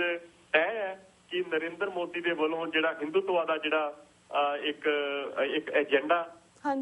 ਜਦੋਂ ਉਹ ਲਾਗੂ ਕਰਨ ਦੀ ਕੋਸ਼ਿਸ਼ ਕੀਤੀ ਗਈ ਤੇ ਜਿਹੜੀਆਂ ਅੰਦਰੂਨੀ ਤੌਰ ਦੇ ਉੱਤੇ ਜਿਹੜੀਆਂ ਵੱਖਰੀਆਂ ਮਾਈਨੋਰਟੀਜ਼ ਨੇ ਉਹਨਾਂ ਦੇ ਵੱਲੋਂ ਜ਼ਰੂਰ ਕੁਛ ਨਾ ਕੁਛ ਰਿਟੈਲੀਏਸ਼ਨ ਜਿਹੜੀ ਹੈਗੀ ਆ ਉਹ ਹੋਏਗੀ, ਜਿਹੜੀ ਹੋ ਸਕਦਾ ਆਉਣ ਵਾਲੇ ਸਮੇਂ ਦੇ ਵਿੱਚ ਪੂਰੇ ਦੇ ਪੂਰੇ ਭਾਰਤ ਦੇ ਲਈ ਦੀ ਸਿਹਤ ਲਈ ਚੰਗੀ ਨਾ ਵੀ ਹੋਵੇ। ਔਰ ਚਲੋ ਅਸੀਂ ਇਹ ਵੀ ਆਸ ਕਰਦੇ ਹਾਂ ਕਿ ਚਲੋ ਮੋਦੀ ਵਰਗੇ ਜਿਹੜੇ ਨੇ ਪ੍ਰਧਾਨ ਮੰਤਰੀ ਬਣ ਤਾਂ ਕਿ ਉਹ ਜਿਹੜੀ ਮਾਈਨੋਰਟੀਜ਼ ਨੇ ਜਿਨ੍ਹਾਂ ਨੂੰ ਅਜੇ ਇਹ ਵਹਿਮ ਹੈ ਕਿ ਸ਼ਾਇਦ ਉਹਨਾਂ ਦੀ ਪ੍ਰੋਟੈਕਸ਼ਨ ਹੈ ਉਸ ਮੁਲਕ ਦੇ ਵਿੱਚ, ਹੋ ਸਕਦਾ ਉਹਨਾਂ ਦਾ ਵਹਿਮ ਜਿਹੜਾ ਉਹ ਚਕਨਾਚੂਰ ਹੋਏ ਔਰ ਉਹ ਆਪਣੇ ਆਪ ਨੂੰ ਲਾਮਬੰਦ ਕਰਨ, ਉਹ ਆਪਣੇ ਆਪ ਨੂੰ ਇੱਕ ਤਰ੍ਹਾਂ ਦੇ ਨਾਲ ਜਿਵੇਂ ਉਹ ਕਹਿੰਦੇ ਨੇ ਕਿ ਆਪਣੇ ਹੱਥਾਂ ਦੇ ਵਿੱਚ ਪਾਵਰ ਲੈਣ ਦੇ ਲਈ ਉਹ ਲਾਮਬੰਦ ਹੋਣ। ਪਰ ਉਹਨਾਂ ਨੇ ਉਨੀ ਦੇਰ ਤੱਕ ਲਾਮਬੰਦ ਨਹੀਂ ਹੋਣਾ ਜਿੰਨੀ ਦੇਰ ਤੱਕ ਉਹਨਾਂ ਨੂੰ ਇਹ ਅਹਿਸਾਸ ਨਹੀਂ ਹੋਇਆ ਕਿ ਉਹ ਉਸ ਭਾਰਤ, ਉਸ ਮੁਲਕ ਦੇ ਵਿੱਚ ਸਿਕਿਉਰ ਨੇ। ਹੁਣ ਅਸੀਂ ਜਦੋਂ ਗੱਲ ਕਰਦੇ ਹਾਂ ਆਮ ਆਦਮੀ ਪਾਰਟੀ ਦੀ, ਆਮ ਆਦਮੀ ਪਾਰਟੀ ਦੇ ਵਿੱਚ ਵੀ ਜਦੋਂ ਅਸੀਂ ਦੇਖਦੇ ਹਾਂ ਕਿ ਉਹ ਇੱਕ ਪਾਸੇ ਇਹ ਕਹਿ ਰਹੇ ਨੇ ਕਿ ਅਸੀਂ ਅਧਿਕਾਰ ਦੇਣਾ ਚਾਹੁੰਦੇ ਹਾਂ ਮਹੱਲੇ ਨੂੰ, ਕਿ ਮਹੱਲੇ ਦੇ ਵਿੱਚ ਤੁਸੀਂ ਪਾਰਕ ਬਣਾਉਣਾ ਚਾਹੁੰਦੇ ਹੋ ਜਾਂ ਮਹੱਲੇ ਦੇ ਵਿੱਚ ਤੁਸੀਂ ਲਾਈਟਾਂ ਲਵਾਉਣੀਆਂ ਚਾਹੁੰਦੇ ਹੋ, ਤੁਸੀਂ ਸਕੂਲ ਬਣਾਉਣਾ ਚਾਹੁੰਦੇ ਹੋ ਜਾਂ ਸੜਕ ਬਣਾਉਣਾ ਚਾਹੁੰਦੇ ਹੋ, ਅਸੀਂ ਅਧਿਕਾਰ ਤੁਹਾਨੂੰ ਦੇਣਾ ਚਾਹੁੰਦੇ ਹੋ ਕਿ ਤੁਸੀਂ ਕੀ ਡਿਸਾਈਡ ਕਰਨਾ ਉਹ ਤੁਸੀਂ ਡਿਸਾਈਡ ਕਰ ਸਕਦੇ ਹੋ। ਔਰ ਤੁਸੀਂ ਉਹ ਸਾਨੂੰ ਸਰਕਾਰ ਨੂੰ ਆਦੇਸ਼ ਦੇ ਸਕਦੇ ਹੋ ਕਿ ਹਾਂ ਭਾਈ ਅਸੀਂ ਇੱਥੇ ਇਸ ਮਹੱਲੇ ਦੇ ਵਿੱਚ ਆਹ ਚੀਜ਼ ਚਾਹੁੰਦੇ ਹਾਂ। ਉਹਨਾਂ ਦਾ ਕਹਿਣ ਦਾ ਮਤਲਬ ਇਹ ਹੈ ਕਿ ਅਸੀਂ ਸਵਰਾਜ ਨੂੰ ਮਹੱਲੇ ਤੱਕ ਪਹੁੰਚਾਉਣਾ ਚਾਹੁੰਦੇ ਹਾਂ। ਪਰ ਜਦੋਂ ਗੱਲ ਕੀਤੀ ਜਾਂਦੀ ਹੈ ਕਸ਼ਮੀਰ ਦੀ, ਕਿ ਕਸ਼ਮੀਰ ਦੇ ਲੋਕ ਜੇਕਰ ਇਹ ਚਾਹੁੰਦੇ ਨੇ ਕਿ ਅਸੀਂ ਤੁਹਾਡੇ ਨਾਲ ਨਹੀਂ ਰਹਿਣਾ ਚਾਹੁੰਦੇ ਤੇ ਫਿਰ ਉਹਨਾਂ ਸਾਰਿਆਂ ਦੀ ਜਿਹੜੀ ਆਮ ਰਾਏ, ਆਮ ਮਤ ਇਹੀ ਹੋ ਜਾਂਦੀ ਹੈ ਕਿ ਨਹੀਂ, ਮਹੱਲੇ ਨੂੰ ਅਸੀਂ ਸੜਕਾਂ ਬਣਾਉਣ ਲਈ ਅਧਿਕਾਰ ਤਾਂ ਦੇ ਸਕਦੇ ਹਾਂ ਪਰ ਉਹਨਾਂ ਲੱਖਾਂ ਲੋਕਾਂ ਨੂੰ ਇਹ ਅਧਿਕਾਰ ਨਹੀਂ ਦੇ ਸਕਦੇ ਕਿ ਅਸੀਂ ਭਾਰਤ ਦੇ ਨਾਲ ਰਹਿਣਾ ਜਾਂ ਭਾਰਤ ਤੋਂ ਵੱਖਰੇ ਹੋ ਕੇ ਰਹਿਣਾ। ਸੋ ਅਗੇਨ ਜਿਹੜੀ ਇੱਕ ਸਪਿਰਿਟ ਆ ਅੰਦਰਲੇ ਪਾਸੇ ਉਹ ਅੱਜ ਵੀ ਇਹੀ ਹੈ ਕਿ ਭਾਰਤ ਇੱਕ ਅਟੁੱਟ ਦੇਸ਼ ਸੀ ਔਰ ਇਹ ਕਸ਼ਮੀਰ ਜਿਹੜਾ ਹੈਗਾ ਉਸ ਦੇਸ਼ ਦਾ ਹਿੱਸਾ ਹੈ। ਮੈਂ ਉਹਨਾਂ ਲੋਕਾਂ ਨੂੰ ਇਹ ਸਵਾਲ ਜ਼ਰੂਰ ਕਰਨਾ ਚਾਹੁੰਦਾ ਕਿ ਕੋਈ ਵੀ ਜਿਹੜਾ ਮੁਲਕ, ਕੋਈ ਵੀ ਜਿਹੜੀ ਧਰਤੀ ਇੱਕ ਕਦੀ ਵੀ ਨਹੀਂ ਰਹੀ, ਉੱਥੋਂ ਦੀ ਜਿਹੜੀ ਸੋਚ ਨੇ, ਉੱਥੋਂ ਦੀ ਜਿਹੜੀ ਬਸਿੰਦੇ ਨੇ ਉਹ ਇਹ ਤੈਅ ਕਰਦੇ ਨੇ ਕਿ ਕਿਹੜਾ ਇਲਾਕਾ ਉਹਨਾਂ ਦੀ ਸੋਚ ਨੂੰ ਪ੍ਰਫੁੱਲਤ ਕਰਨ ਵਾਲਾ ਹੈ। ਔਰ ਇਹ ਚੀਜ਼ਾਂ ਹੁਣ ਤੋਂ ਨਹੀਂ, ਜੇ ਅਲੈਗਜ਼ੈਂਡਰ ਦਾ ਅਸੀਂ ਰਾਜ ਦੇਖਦੇ ਹਾਂ ਤੇ ਅੱਧੀ ਦੁਨੀਆ ਤੱਕ ਉਹਨਾਂ ਦਾ ਰਾਜ ਸੀ ਔਰ ਅੱਜ ਉਹ ਸਿਮਟ ਕੇ ਰਹਿ ਗਏ ਨੇ। ਜਦੋਂ ਬ੍ਰਿਟਿਸ਼ ਲੋਕਾਂ ਦਾ ਅਸੀਂ ਰਾਜ ਦੇਖਦੇ ਹਾਂ ਤੇ ਅੱਧੀ ਦੁਨੀਆ ਦੇ ਉੱਤੇ ਬ੍ਰਿਟਿਸ਼ ਲੋਕਾਂ ਦਾ ਰਾਜ ਸੀ, ਉਹ ਹੁਣ ਇੱਕ ਛੋਟੇ ਜਿਹੇ ਖੱਤੇ ਦੇ ਵਿੱਚ ਸਿਮਟ ਕੇ ਰਹਿ ਗਏ ਨੇ। ਇਸੇ ਤਰੀਕੇ ਨਾਲ ਜ਼ਾਰ ਸਨ, ਇਸੇ ਤਰੀਕੇ ਨਾਲ ਮੁਗਲ ਸਨ, ਇਸੇ ਤਰੀਕੇ ਨਾਲ ਜਦੋਂ ਅਸੀਂ 16 ਮਹਾਜਨ ਪਰਿਆਂ ਦੀ ਗੱਲ ਕਰਦੇ ਹਾਂ ਭਾਰਤ ਦੀ, ਤੇ ਉਹ ਵੀ ਤਕਸ਼ਲਾ ਤੱਕ ਫੈਲੇ ਹੋਏ ਸਨ, ਜਾਣੀ ਕਿ ਗੰਧਰਵ ਦੇ ਵਿੱਚ ਉਹ ਫੈਲੇ ਹੋਏ ਸਨ, ਜਿਹੜਾ ਕਿ ਅੱਜ ਕੱਲ ਅਫਗਾਨਿਸਤਾਨ ਜਿਹੜਾ ਮੁਲਕ ਬਣਿਆ ਹੋਇਆ। ਕਿ ਇਹ ਲੋਕ ਉਹਨਾਂ ਦੇ ਉੱਤੇ ਵੀ ਹੱਕ ਜਤਾਉਣ ਦੀ ਕੋਸ਼ਿਸ਼ ਕਰਨਗੇ? ਮਤਲਬ ਕਿ ਜਦੋਂ ਇਹ ਇਸ ਤਰੀਕੇ ਨਾਲ ਇਹ ਆਮ ਆਦਮੀ ਪਾਰਟੀ ਦੇ ਜਿਹੜੇ ਲੋਕ ਨੇ ਉਹ ਵੀ ਇਹ ਗੱਲਾਂ ਕਰਦੇ ਨੇ ਕਿ ਇਹ ਜਿਹੜਾ ਕਸ਼ਮੀਰ ਹੈ ਉਹ ਭਾਰਤ ਦਾ ਹੀ ਇੱਕ ਅਟੁੱਟ ਹਿੱਸਾ ਹੈ, ਜਦ ਕਿ ਉਸ ਹਿੱਸੇ ਨੂੰ ਭਾਰਤ ਦੇ ਨਾਲ ਰੱਖਣ ਦੇ ਲਈ ਕੋਈ 6.5 ਲੱਖ ਦੇ ਕਰੀਬ ਜਿਹੜੇ ਭਾਰਤੀ ਫੌਜੀ ਨੇ ਉਹ ਉਸ ਖਿੱਤੇ ਦੇ ਵਿੱਚ ਤਾਇਨਾਤ ਨੇ। ਤਾਂ ਇਸ ਚੀਜ਼ ਦੇ ਵਿੱਚੋਂ ਅਸੀਂ ਫਿਰ ਕੀ ਆਸ ਬਾਹਰ ਕੱਢਾਂਗੇ ਕਿ ਉਸ ਆਮ ਆਦਮੀ ਪਾਰਟੀ ਦੇ ਵਿੱਚ ਜਦੋਂ ਪ੍ਰਸ਼ਾਂਤ ਭੂਸ਼ਣ ਦੇ ਵੱਲੋਂ ਇਹ ਗੱਲ ਕਹੀ ਗਈ ਤੇ ਸਾਰੀ ਦੀ ਸਾਰੀ ਜਿਹੜੀ ਪਾਰਟੀ ਉਹਨਾਂ ਦਾ ਇਹ ਕਹਿਣਾ ਸੀ ਕਿ ਭਾਈ ਇਹ ਪ੍ਰਸ਼ਾਂਤ ਭੂਸ਼ਣ ਦਾ ਹੀ ਇੱਕ ਮਸਲਾ, ਉਹਨਾਂ ਦੀ ਆਪਣੀ ਨਿੱਜੀ ਸੋਚ ਤਾਂ ਹੋ ਸਕਦੀ ਹੈ ਪਰ ਇਹ ਪਾਰਟੀ ਦੀ ਸੋਚ ਨਹੀਂ ਹੋ ਸਕਦੀ। ਸੋ ਇਹੋ ਜਿਹੇ ਹਾਲਾਤਾਂ ਦੇ ਵਿੱਚ ਮੈਨੂੰ ਨਹੀਂ ਦੇਖਦਾ ਕਿ ਕਾਂਗਰਸ ਦੀ ਹੁਣ ਅਸੀਂ ਕੋਈ ਗੱਲ ਨਹੀਂ ਕੀਤੀ ਕਿਉਂਕਿ ਉਹਦਾ ਕੋਈ ਲੱਗ ਨਹੀਂ ਰਿਹਾ ਕਿ ਭਾਰਤ ਦੇ ਵਿੱਚ ਵਜੂਦ ਰਹੇਗਾ। ਆਮ ਆਦਮੀ ਪਾਰਟੀ ਦੀ ਅਸੀਂ ਗੱਲ ਤਾਂ ਕਰ ਰਹੇ ਹਾਂ ਕਿਉਂਕਿ ਇੱਕ ਵੇਵ ਘੱਟੋ ਘੱਟ ਜੋ ਮਿਡਲ ਕਲਾਸ ਫੈਮਲੀਜ਼ ਨੇ, ਜਿਨ੍ਹਾਂ ਦੇ ਕੋਲ ਇੰਟਰਨੈਟ ਦੀ ਐਕਸੈਸ ਹੈਗੀ ਆ, ਜਿਨ੍ਹਾਂ ਦੇ ਕੋਲ ਸੋਸ਼ਲ ਮੀਡੀਆ ਦੇ ਉੱਤੇ ਜਾਣ ਦੀ ਜਿਨ੍ਹਾਂ ਦੀ ਤੌਫੀਕ ਹੈ, ਉਹ ਇਹ ਜ਼ਰੂਰ ਦੱਸਦੇ ਨੇ ਕਿ ਆਮ ਆਦਮੀ ਪਾਰਟੀ ਦੇ ਅਸੀਂ ਸਪੋਰਟਰ ਹਾਂ। ਜਿੱਥੇ ਕਿਤੇ ਵੀ ਕੋਈ ਇਹੋ ਜਿਹਾ ਕੋਈ ਪੋਲ ਹੁੰਦੀ ਹੈ ਕਿ ਉਹਦੇ ਵਿੱਚ ਜੇ 70 ਲੋਕਾਂ ਦੇ ਕਮੈਂਟ ਹੁੰਦੇ ਆ ਤੇ ਮੇਰਾ ਖਿਆਲ 67 ਲੋਕਾਂ ਦੇ ਕਮੈਂਟਾਂ ਦੇ ਵਿੱਚ ਆਮ ਆਦਮੀ ਪਾਰਟੀ ਦੀ ਗੱਲ ਕੀਤੀ ਹੁੰਦੀ ਹੈ। ਪਰ ਇਹ ਚੀਜ਼ ਉਹਨਾਂ ਨੂੰ ਰਿਜ਼ਲਟ ਦੇ ਵਿੱਚ ਕਿਸ ਤਰੀਕੇ ਨਾਲ ਮੈਨੀਫੈਸਟ ਹੋਏਗੀ, ਇਹ ਅਪਰੋਚ ਇਹ ਆਉਣ ਵਾਲਾ ਸਮਾਂ ਦੱਸੇਗਾ। ਪਰ ਗੱਲ ਇਹ ਹੈ ਕਿ ਕੀ ਇਹਨਾਂ ਸਾਰੇ ਜਿੰਨੇ ਵੀ ਰਾਜਨੀਤਿਕ ਦਲ ਨੇ, ਜਿੰਨੀਆਂ ਵੀ ਰਾਜਨੀਤਿਕ ਸੋਚਾਂ ਨੇ, ਉਹਨਾਂ ਦੇ ਵਿੱਚ ਕੀ ਕੋਈ ਬਦਲਾਅ ਲਿਆਉਣ ਦੀ ਇੱਡੀ ਕੁ ਸਮਰੱਥਾ ਹੈ ਕਿ ਉਹ ਆਮ ਲੋਕ ਜਿਹੜੇ ਆਮ ਮਾਈਨੋਰਟੀਜ਼ ਨੇ ਜਾਂ ਆਮ ਜਿਹੜੇ ਦਲਿਤ ਨੇ ਕਿ ਉਹਨਾਂ ਦਾ ਕਿਸੇ ਵੀ ਤਰੀਕੇ ਨਾਲ ਸੁਧਾਰ ਕਰ ਸਕਣਗੇ। ਮੈਨੂੰ ਅਜੇ ਤੱਕ ਇਹ ਨਹੀਂ ਲੱਗ ਰਿਹਾ ਕਿਸੇ ਵੀ ਪਾਰਟੀ ਤੋਂ ਕਿ ਜੋ ਆਉਣ ਵਾਲੀਆਂ ਚੋਣਾਂ ਤੋਂ ਬਾਅਦ ਜੋ ਵੀ ਨਤੀਜੇ ਹੋਣਗੇ, ਚਾਹੇ ਉਹ ਮੋਦੀ ਪ੍ਰਧਾਨ ਮੰਤਰੀ ਬਣੇ, ਚਾਹੇ ਅਰਵਿੰਦ ਕੇਜਰੀਵਾਲ ਪ੍ਰਧਾਨ ਮੰਤਰੀ ਬਣੇ, ਚਾਹੇ ਰਾਹੁਲ ਗਾਂਧੀ ਪ੍ਰਧਾਨ ਮੰਤਰੀ ਬਣੇ ਜਾਂ ABCD ਕੋਈ ਵੀ ਪ੍ਰਧਾਨ ਮੰਤਰੀ ਬਣੇ, ਮੈਨੂੰ ਇਹ ਆਸ ਨਹੀਂ ਹੈ ਕਿ ਸਾਡੇ ਨਾਲ ਕੋਈ ਇਨਸਾਫ ਹੋਣ ਵਾਲਾ ਜਾਂ ਸਾਡੇ ਜਿਹੜੇ ਹੱਕਾਂ ਦੀ ਕਿਸੇ ਵੀ ਤਰੀਕੇ ਨਾਲ ਰਾਖੀ ਹੋਣ ਵਾਲੀ। ਹਾਂਜੀ ਹਰਪ੍ਰੀਤ ਜੀ, ਸਾਡੇ ਕੋਲ ਥੋੜੇ ਜਿਹੇ ਮਿੰਟ ਰਹਿ ਗਏ ਨੇ। ਐਟ ਦੀ ਐਂਡ ਇਸ ਤਰ੍ਹਾਂ ਜਾਣਨਾ ਚਾਹਾਂਗੇ, ਜਿਸ ਤਰ੍ਹਾਂ ਆਪਾਂ ਇਲੈਕਸ਼ਨਸ ਦੀ ਗੱਲ ਕੀਤੀ, during these elections Akali leader Vikramjit Majithia ਨੇ ਅਰੁਣ ਜੇਤਲੀ ਨੂੰ ਖੁਸ਼ ਕਰਨ ਲਈ ਦਸ਼ਮੇਸ਼ ਪਿਤਾ ਦੀ ਬਾਣੀ ਦੀ ਤੋਹੀਨ ਕੀਤੀ। ਜਥੇਦਾਰ ਅਕਾਲ ਤਖਤ ਸਾਹਿਬ ਨੇ ਮਜੀਠੀਆ ਦੇ ਖਿਲਾਫ ਫੌਰਨ ਕੋਈ ਐਕਸ਼ਨ ਨਾ ਲੈਂਦੇ ਹੋਏ ਸਿਰਫ ਉਸ ਨੂੰ ਬੜੀ ਹਲਕੀ ਜਿਹੀ ਧਾਰਮਿਕ ਸਜ਼ਾ ਲਗਾ ਦਿੱਤੀ ਤੇ ਉਸ ਤੋਂ ਬਾਅਦ ਛੱਡ ਦਿੱਤਾ ਗਿਆ ਹੈ। ਜਥੇਦਾਰ ਦੇ ਇਸ ਵਰਤਾਰੇ ਬਾਰੇ ਤੁਸੀਂ ਫਿਊ ਮਿੰਟਸ ਦੇ ਵਿੱਚ ਕੀ ਕਹਿਣਾ ਚਾਹੋਗੇ? ਰੀਦੀ, ਮੈਨੂੰ ਇਹ ਲੱਗ ਰਿਹਾ ਕਿ ਇਹ ਜਿਹੜਾ ਪ੍ਰਭਾਵ ਹੈ ਬੀਜੇਪੀ ਦੇ ਵਿੱਚ, ਜਦੋਂ ਅਸੀਂ ਕਿਉਂਕਿ ਅਕਾਲੀ ਵੀ ਬੀਜੇਪੀ ਦੀ ਇੱਕ ਤਰੀਕੇ ਨਾਲ ਪਿਛਲੱਗ ਪਾਰਟੀ ਤੋਂ ਬਾਅਦ ਹੋਰ ਕੁਝ ਵੀ ਨਹੀਂ ਜੀ, ਜਦੋਂ ਅਸੀਂ ਉੱਪਰਲੇ ਮਾਹੌਲ ਤੱਕ ਦੇਖਦੇ ਹਾਂ ਕਿ ਜਦੋਂ ਹਰ ਮਹਾਦੇਵ ਦੀ ਥਾਂ ਜਦੋਂ ਹਰ ਮੋਦੀ ਕਿਹਾ ਜਾਂਦਾ ਤੇ ਉਹੀ ਜਿਹੜੇ ਰਿਸਪੌਂਸ ਨੇ ਉਹ ਇਹ ਜਿਹੜੇ ਵਿਕਰਮਜੀਤ ਮਜੀਠੀਏ ਵਰਗੇ ਜਿਹੜੇ ਖਮਅਕਲ ਸਿਆਸਤਦਾਨ ਨੇ, ਉਹਨਾਂ ਦੀਆਂ ਅਕਲਾਂ ਦੇ ਵਿੱਚ ਵੀ, ਉਹਨਾਂ ਦੀਆਂ ਜ਼ੁਬਾਨਾਂ ਦੇ ਵਿੱਚ ਵੀ ਇਹ ਅੱਗੇ ਆਉਂਦੇ ਨੇ ਕਿ ਨਿਸ਼ਚੈ ਕਰ ਅਰੁਣ ਜੇਤਲੀ ਕੀ ਜੀਤ ਕਰੋ। ਸੋ ਔਰ ਇਸ ਤੋਂ ਉਪਰੰਤ ਜਿਹੜਾ ਸਾਡੇ ਜਥੇਦਾਰਾਂ ਦਾ ਜੋ ਰਵੱਈਆ, ਮੈਂ ਇੱਕ ਰੀਤ ਜੀ ਤੁਹਾਡੇ ਤੋਂ ਸਵਾਲ ਪੁੱਛਣਾ ਚਾਹੁੰਦਾ ਕਿ ਗੁਰਬਾਣੀ ਦੇ ਪਾਠ ਕਰਨੇ ਸਜ਼ਾ ਹੁੰਦੀ ਹੈ? ਕੀ ਲੰਗਰਾਂ ਦੇ ਵਿੱਚ ਭਾਂਡਿਆਂ ਦੀ ਜੋ ਭਾਂਡੇ ਮਾਂਜਦੇ ਨੇ, ਕੀ ਉਹ ਲੋਕ ਸਜ਼ਾ ਦੇ ਰੂਪ ਦੇ ਵਿੱਚ ਉਹ ਭਾਂਡੇ ਮਾਂਜਦੇ ਨੇ? ਜਦੋਂ ਅਸੀਂ ਇਹ ਗੱਲ ਕਰਦੇ ਹਾਂ ਕਿ ਜੋ ਜਥੇਦਾਰਾਂ ਨੇ ਇਹ ਸਜ਼ਾ ਦੇ ਦਿੱਤੀ ਕਿ ਉਹਨਾਂ ਨੂੰ ਗੁਰਬਾਣੀ ਪੜ੍ਹਨ ਦੀ ਜਾਂ ਗੁਰਬਾਣੀ ਸੁਣਨ ਦੀ ਉਹਨਾਂ ਨੂੰ ਤਨਖਾਹ ਲਾਈ ਆ, ਸਜ਼ਾ ਲਾਈ ਆ, ਕਿੱਡੀ ਹਾਸੋਹੀਣੀ ਗੱਲ ਹੈ ਇਹ ਗੱਲ ਕਿੱਡੀ ਹਾਸੋਹੀਣੀ ਹੋ ਜਾਂਦੀ ਆ ਕਿ ਅੱਜ ਅਸੀਂ ਇਸ ਕਗਾਰ ਦੇ ਉੱਤੇ ਆਪਣੇ ਇਸ ਰਸਾਤਲ ਦੇ ਉੱਤੇ ਆਪਣੀ ਸੋਚ ਦੇ ਅਧਿਆਤਮਿਕ ਸੋਚ ਦੀ ਇਸ ਰਸਾਤਲ ਦੇ ਉੱਤੇ ਪਹੁੰਚ ਚੁੱਕੇ ਹਾਂ ਕਿ ਅਸੀਂ ਗੁਰਬਾਣੀ ਨੂੰ ਪੜ੍ਹਨ ਦੀ ਔਰ ਭਾਂਡੇ ਮਾਂਜਣ ਦੀ ਵਰਤਣਾ ਦੀ ਜਿਹੜੀ ਸੇਵਾ ਆ ਉਹਨੂੰ ਵੀ ਅਸੀਂ ਸਜ਼ਾ ਦੇ ਰੂਪ ਦੇ ਵਿੱਚ ਅੱਗੇ ਪ੍ਰੋਜੈਕਟ ਕਰ ਰਹੇ ਹਾਂ। ਸੋ ਇਹ ਸਾਡੀ ਸੋਚ ਦਾ ਇੱਕ ਪੇਤਲਾਪਣ ਸਿਰਫ ਤੇ ਸਿਰਫ ਉਹ ਜਿਹੜੇ ਰਾਜਨੇਤਾ ਨੇ ਉਹਨਾਂ ਦੀ ਇਜਾਜ਼ੇਦਾਰੀ ਜਿਹੜੀ ਕਾਇਮ ਰੱਖਣ ਦੇ ਲਈ ਜਾਂ ਉਹਨਾਂ ਦੀ ਜਿਹੜੀ ਸਮਾਰਮਿੰਗ ਕਰਨ ਦੇ ਲਈ, ਜਿਹੜੀ ਉਹਨਾਂ ਦੀ ਚਮਚਾਗਿਰੀ, ਜਿਹੜੀ ਉਹਨਾਂ ਦੀ ਝਾੜੂ ਬਰਦਾਰੀ ਕਰਨ ਦੇ ਲਈ, ਚਾਹੇ ਉਹ ਸਾਡੇ ਅੱਜ ਜਥੇਦਾਰ ਨੇ। ਸਾਨੂੰ ਬਹੁਤ ਅਫਸੋਸ ਹੁੰਦਾ ਇਸ ਗੱਲ ਦਾ ਜਦੋਂ ਅਸੀਂ ਅਕਾਲ ਤਖਤ ਸਾਹਿਬ ਦੇ ਜਥੇਦਾਰਾਂ ਦੇ ਉੱਤੇ ਕੋਈ ਵੀ ਕਿੰਤੂ ਪ੍ਰੰਤੂ ਕਰਦੇ ਆ। ਪਰ ਅੱਜ ਦੇ ਜੋ ਹਾਲਾਤ ਨੇ, ਮੈਨੂੰ ਲੱਗਦਾ ਕਿ ਸਾਨੂੰ ਸਵਾਲ ਜ਼ਰੂਰ ਪੁੱਛਣੇ ਪੈਣਗੇ ਹੁਣ ਸਾਰੇ, ਚਾਹੇ ਉਹ ਕੋਈ ਵੀ ਹੋਵੇ, ਚਾਹੇ ਰਾਜਨੇਤਾ ਹੋਵੇ, ਚਾਹੇ ਇਹ ਸੰਤ ਸਮਾਜ ਦੇ ਜਿੰਨੇ ਕੁ ਵੀ ਲੋਕ ਨੇ, ਜਿਹੜੇ ਸਟੂਜਸ ਨੇ, ਉਹਨਾਂ ਤੋਂ ਜਿਹੜਾ ਕੋਈ ਵੀ ਇੱਕ ਪਬਲਿਕ ਡੋਮੇਨ ਦੇ ਵਿੱਚ ਜਿਹਦੀ ਇੱਕ ਕੋਈ ਰੁਤਬਾ ਹੈ, ਸਾਨੂੰ ਉਹ ਜ਼ਰੂਰ ਸਵਾਲ ਉਹਨਾਂ ਨੂੰ ਪੁੱਛਣੇ ਪੈਣਗੇ ਕਿ ਜੋ ਕੁਝ ਵੀ ਉਹ ਕਰ ਰਹੇ ਨੇ ਉਹਨਾਂ ਦਾ ਆਬਜੈਕਟਿਵ ਕੀ ਹੈ, ਆਉਣ ਵਾਲੇ ਸਮੇਂ ਦੇ ਵਿੱਚ ਉਹਨਾਂ ਦਾ ਅਸਰ ਕੀ ਹੋਏਗਾ। ਪਰ ਜੋ ਵੀ ਵਿਕਰਮਜੀਤ ਸਿੰਘ ਮਜੀਠੀਆ ਦੇ ਕੇਸ ਦੇ ਵਿੱਚ ਉਹਦੀ ਤਾਂ ਕਮਅਕਲੀ ਹੈ ਹੀ, ਪਰ ਜੋ ਜਥੇਦਾਰਾਂ ਦੇ ਵੱਲੋਂ ਇਹ ਸਜ਼ਾ ਲਈ, ਮੈਨੂੰ ਬਿਲਕੁਲ ਬਿਲਕੁਲ ਵੀ ਸਾਨੂੰ ਮੇਰਾ ਖਿਆਲ ਬਹੁਤ ਸਾਰੇ ਸਰੋਤੇ ਜਾਂ ਬਹੁਤ ਸਾਰੇ ਦਰਸ਼ਕ ਹੋਣਗੇ ਇਹੋ ਜਿਹੇ ਜਿਨ੍ਹਾਂ ਨੂੰ ਇਹਦੇ ਉੱਤੇ ਬਿਲਕੁਲ ਵੀ ਸੰਤੁਸ਼ਟੀ ਜਿਹੜੀ ਹੈਗੀ ਆ ਉਹ ਨਹੀਂ ਹੋਈ ਹੋਵੇਗੀ ਕਿ ਐਡੀ ਵੱਡੀ ਗੱਲ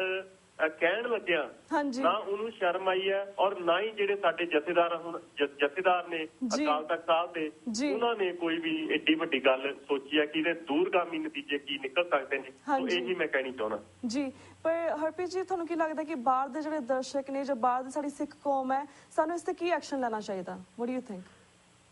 ਇਹ ਵੈਸੇ ਤਾਂ ਪਹਿਲੀ ਮੈਂ ਇਕੱਲੇ ਤੌਰ ਦੇ ਉੱਤੇ ਮੈਂ ਕੋਈ ਵੀ ਗੱਲ ਇਹੋ ਜਿਹੀ ਨਹੀਂ ਕਰਨੀ ਚਾਹੁੰਦਾ ਵੀ ਜਿਹੜਾ ਛੋਟਾ ਮੂੰਹ ਵੱਡੀ ਗੱਲ ਹੋਏਗੀ, ਪਰ ਇੱਕ ਚੀਜ਼ ਮੈਂ ਜ਼ਰੂਰ ਕਹਿਣੀ ਚਾਹੁੰਦਾ ਕਿ ਸੀਰੀਅਸਲੀ ਸਾਨੂੰ ਸੋਚਣਾ ਪੈਣਾ, ਸੀਰੀਅਸਲੀ ਸਾਨੂੰ ਕੋਈ ਨਾ ਕੋਈ ਇਹੋ ਜਿਹੀ ਬਾਡੀ ਬਣਾਉਣੀ ਪੈਣੀ ਆ ਬਾਹਰਲੇ ਮੁਲਕਾਂ ਦੇ ਵਿੱਚ, ਕਿਉਂਕਿ 30 ਲੱਖ ਜੋ ਸਾਡੇ ਸਿੱਖ ਨੇ ਉਹ ਬਾਹਰਲੇ ਮੁਲਕਾਂ ਦੇ ਵਿੱਚ ਨੇ ਔਰ ਖੁਸ਼ਹਾਲੀ ਦੇ ਵਿੱਚ ਜੀ ਰਹੇ ਨੇ। ਅੱਜ ਸਾਨੂੰ ਬਾਹਰਲੇ ਮੁਲਕਾਂ ਦੇ ਵਿੱਚ ਬੈਠ ਕੇ ਇਹ ਗੱਲ ਸੋਚਣੀ ਪੈਣੀ ਆ ਕਿ ਅਸੀਂ ਕਿਸ ਤਰੀਕੇ ਦੇ ਨਾਲ ਜਿਹੜੀ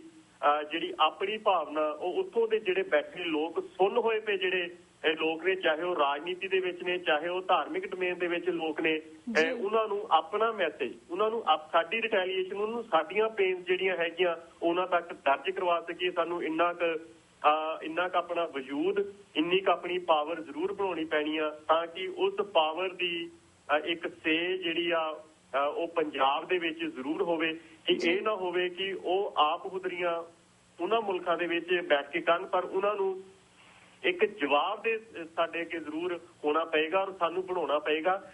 ਮੇਰੀ ਤਾਂ ਇਹੀ ਬੇਨਤੀ ਆ ਹੱਥ ਜੋੜ ਕੇ ਜਿੰਨੇ ਵੀ ਭਾਰਤ ਤੋਂ ਬਾਹਰ, ਉਸ ਕੈਦ ਤੋਂ ਬਾਹਰ ਜਿੰਨੇ ਵੀ ਮੁਲਕ ਨੇ, ਜਿੰਨੇ ਵੀ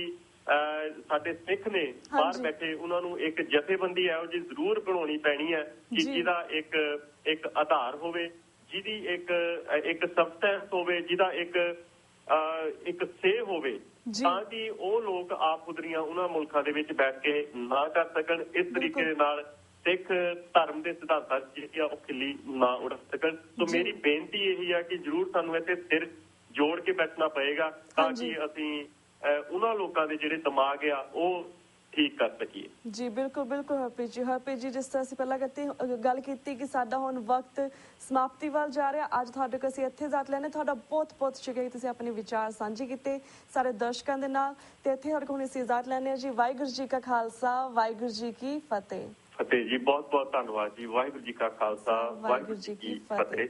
ਤੇ ਵੀਅਰਸ ਇੱਥੇ ਅਸੀਂ ਤੁਹਾਡੇ ਕੋਲ ਇਜਾਜ਼ਤ ਲੈਣੇ ਆ। ਮੰਡੇ ਨੂੰ ਮਿਲਾਂਗੇ ਸੇਮ ਟਾਈਮ ਸੇਮ ਸ਼ੋ ਤੇ। ਤਦ ਤੱਕ ਲਈ ਵਾਹਿਗੁਰੂ ਜੀ ਕਾ ਖਾਲਸਾ, ਵਾਹਿਗੁਰੂ ਜੀ ਕੀ ਫਤਿਹ।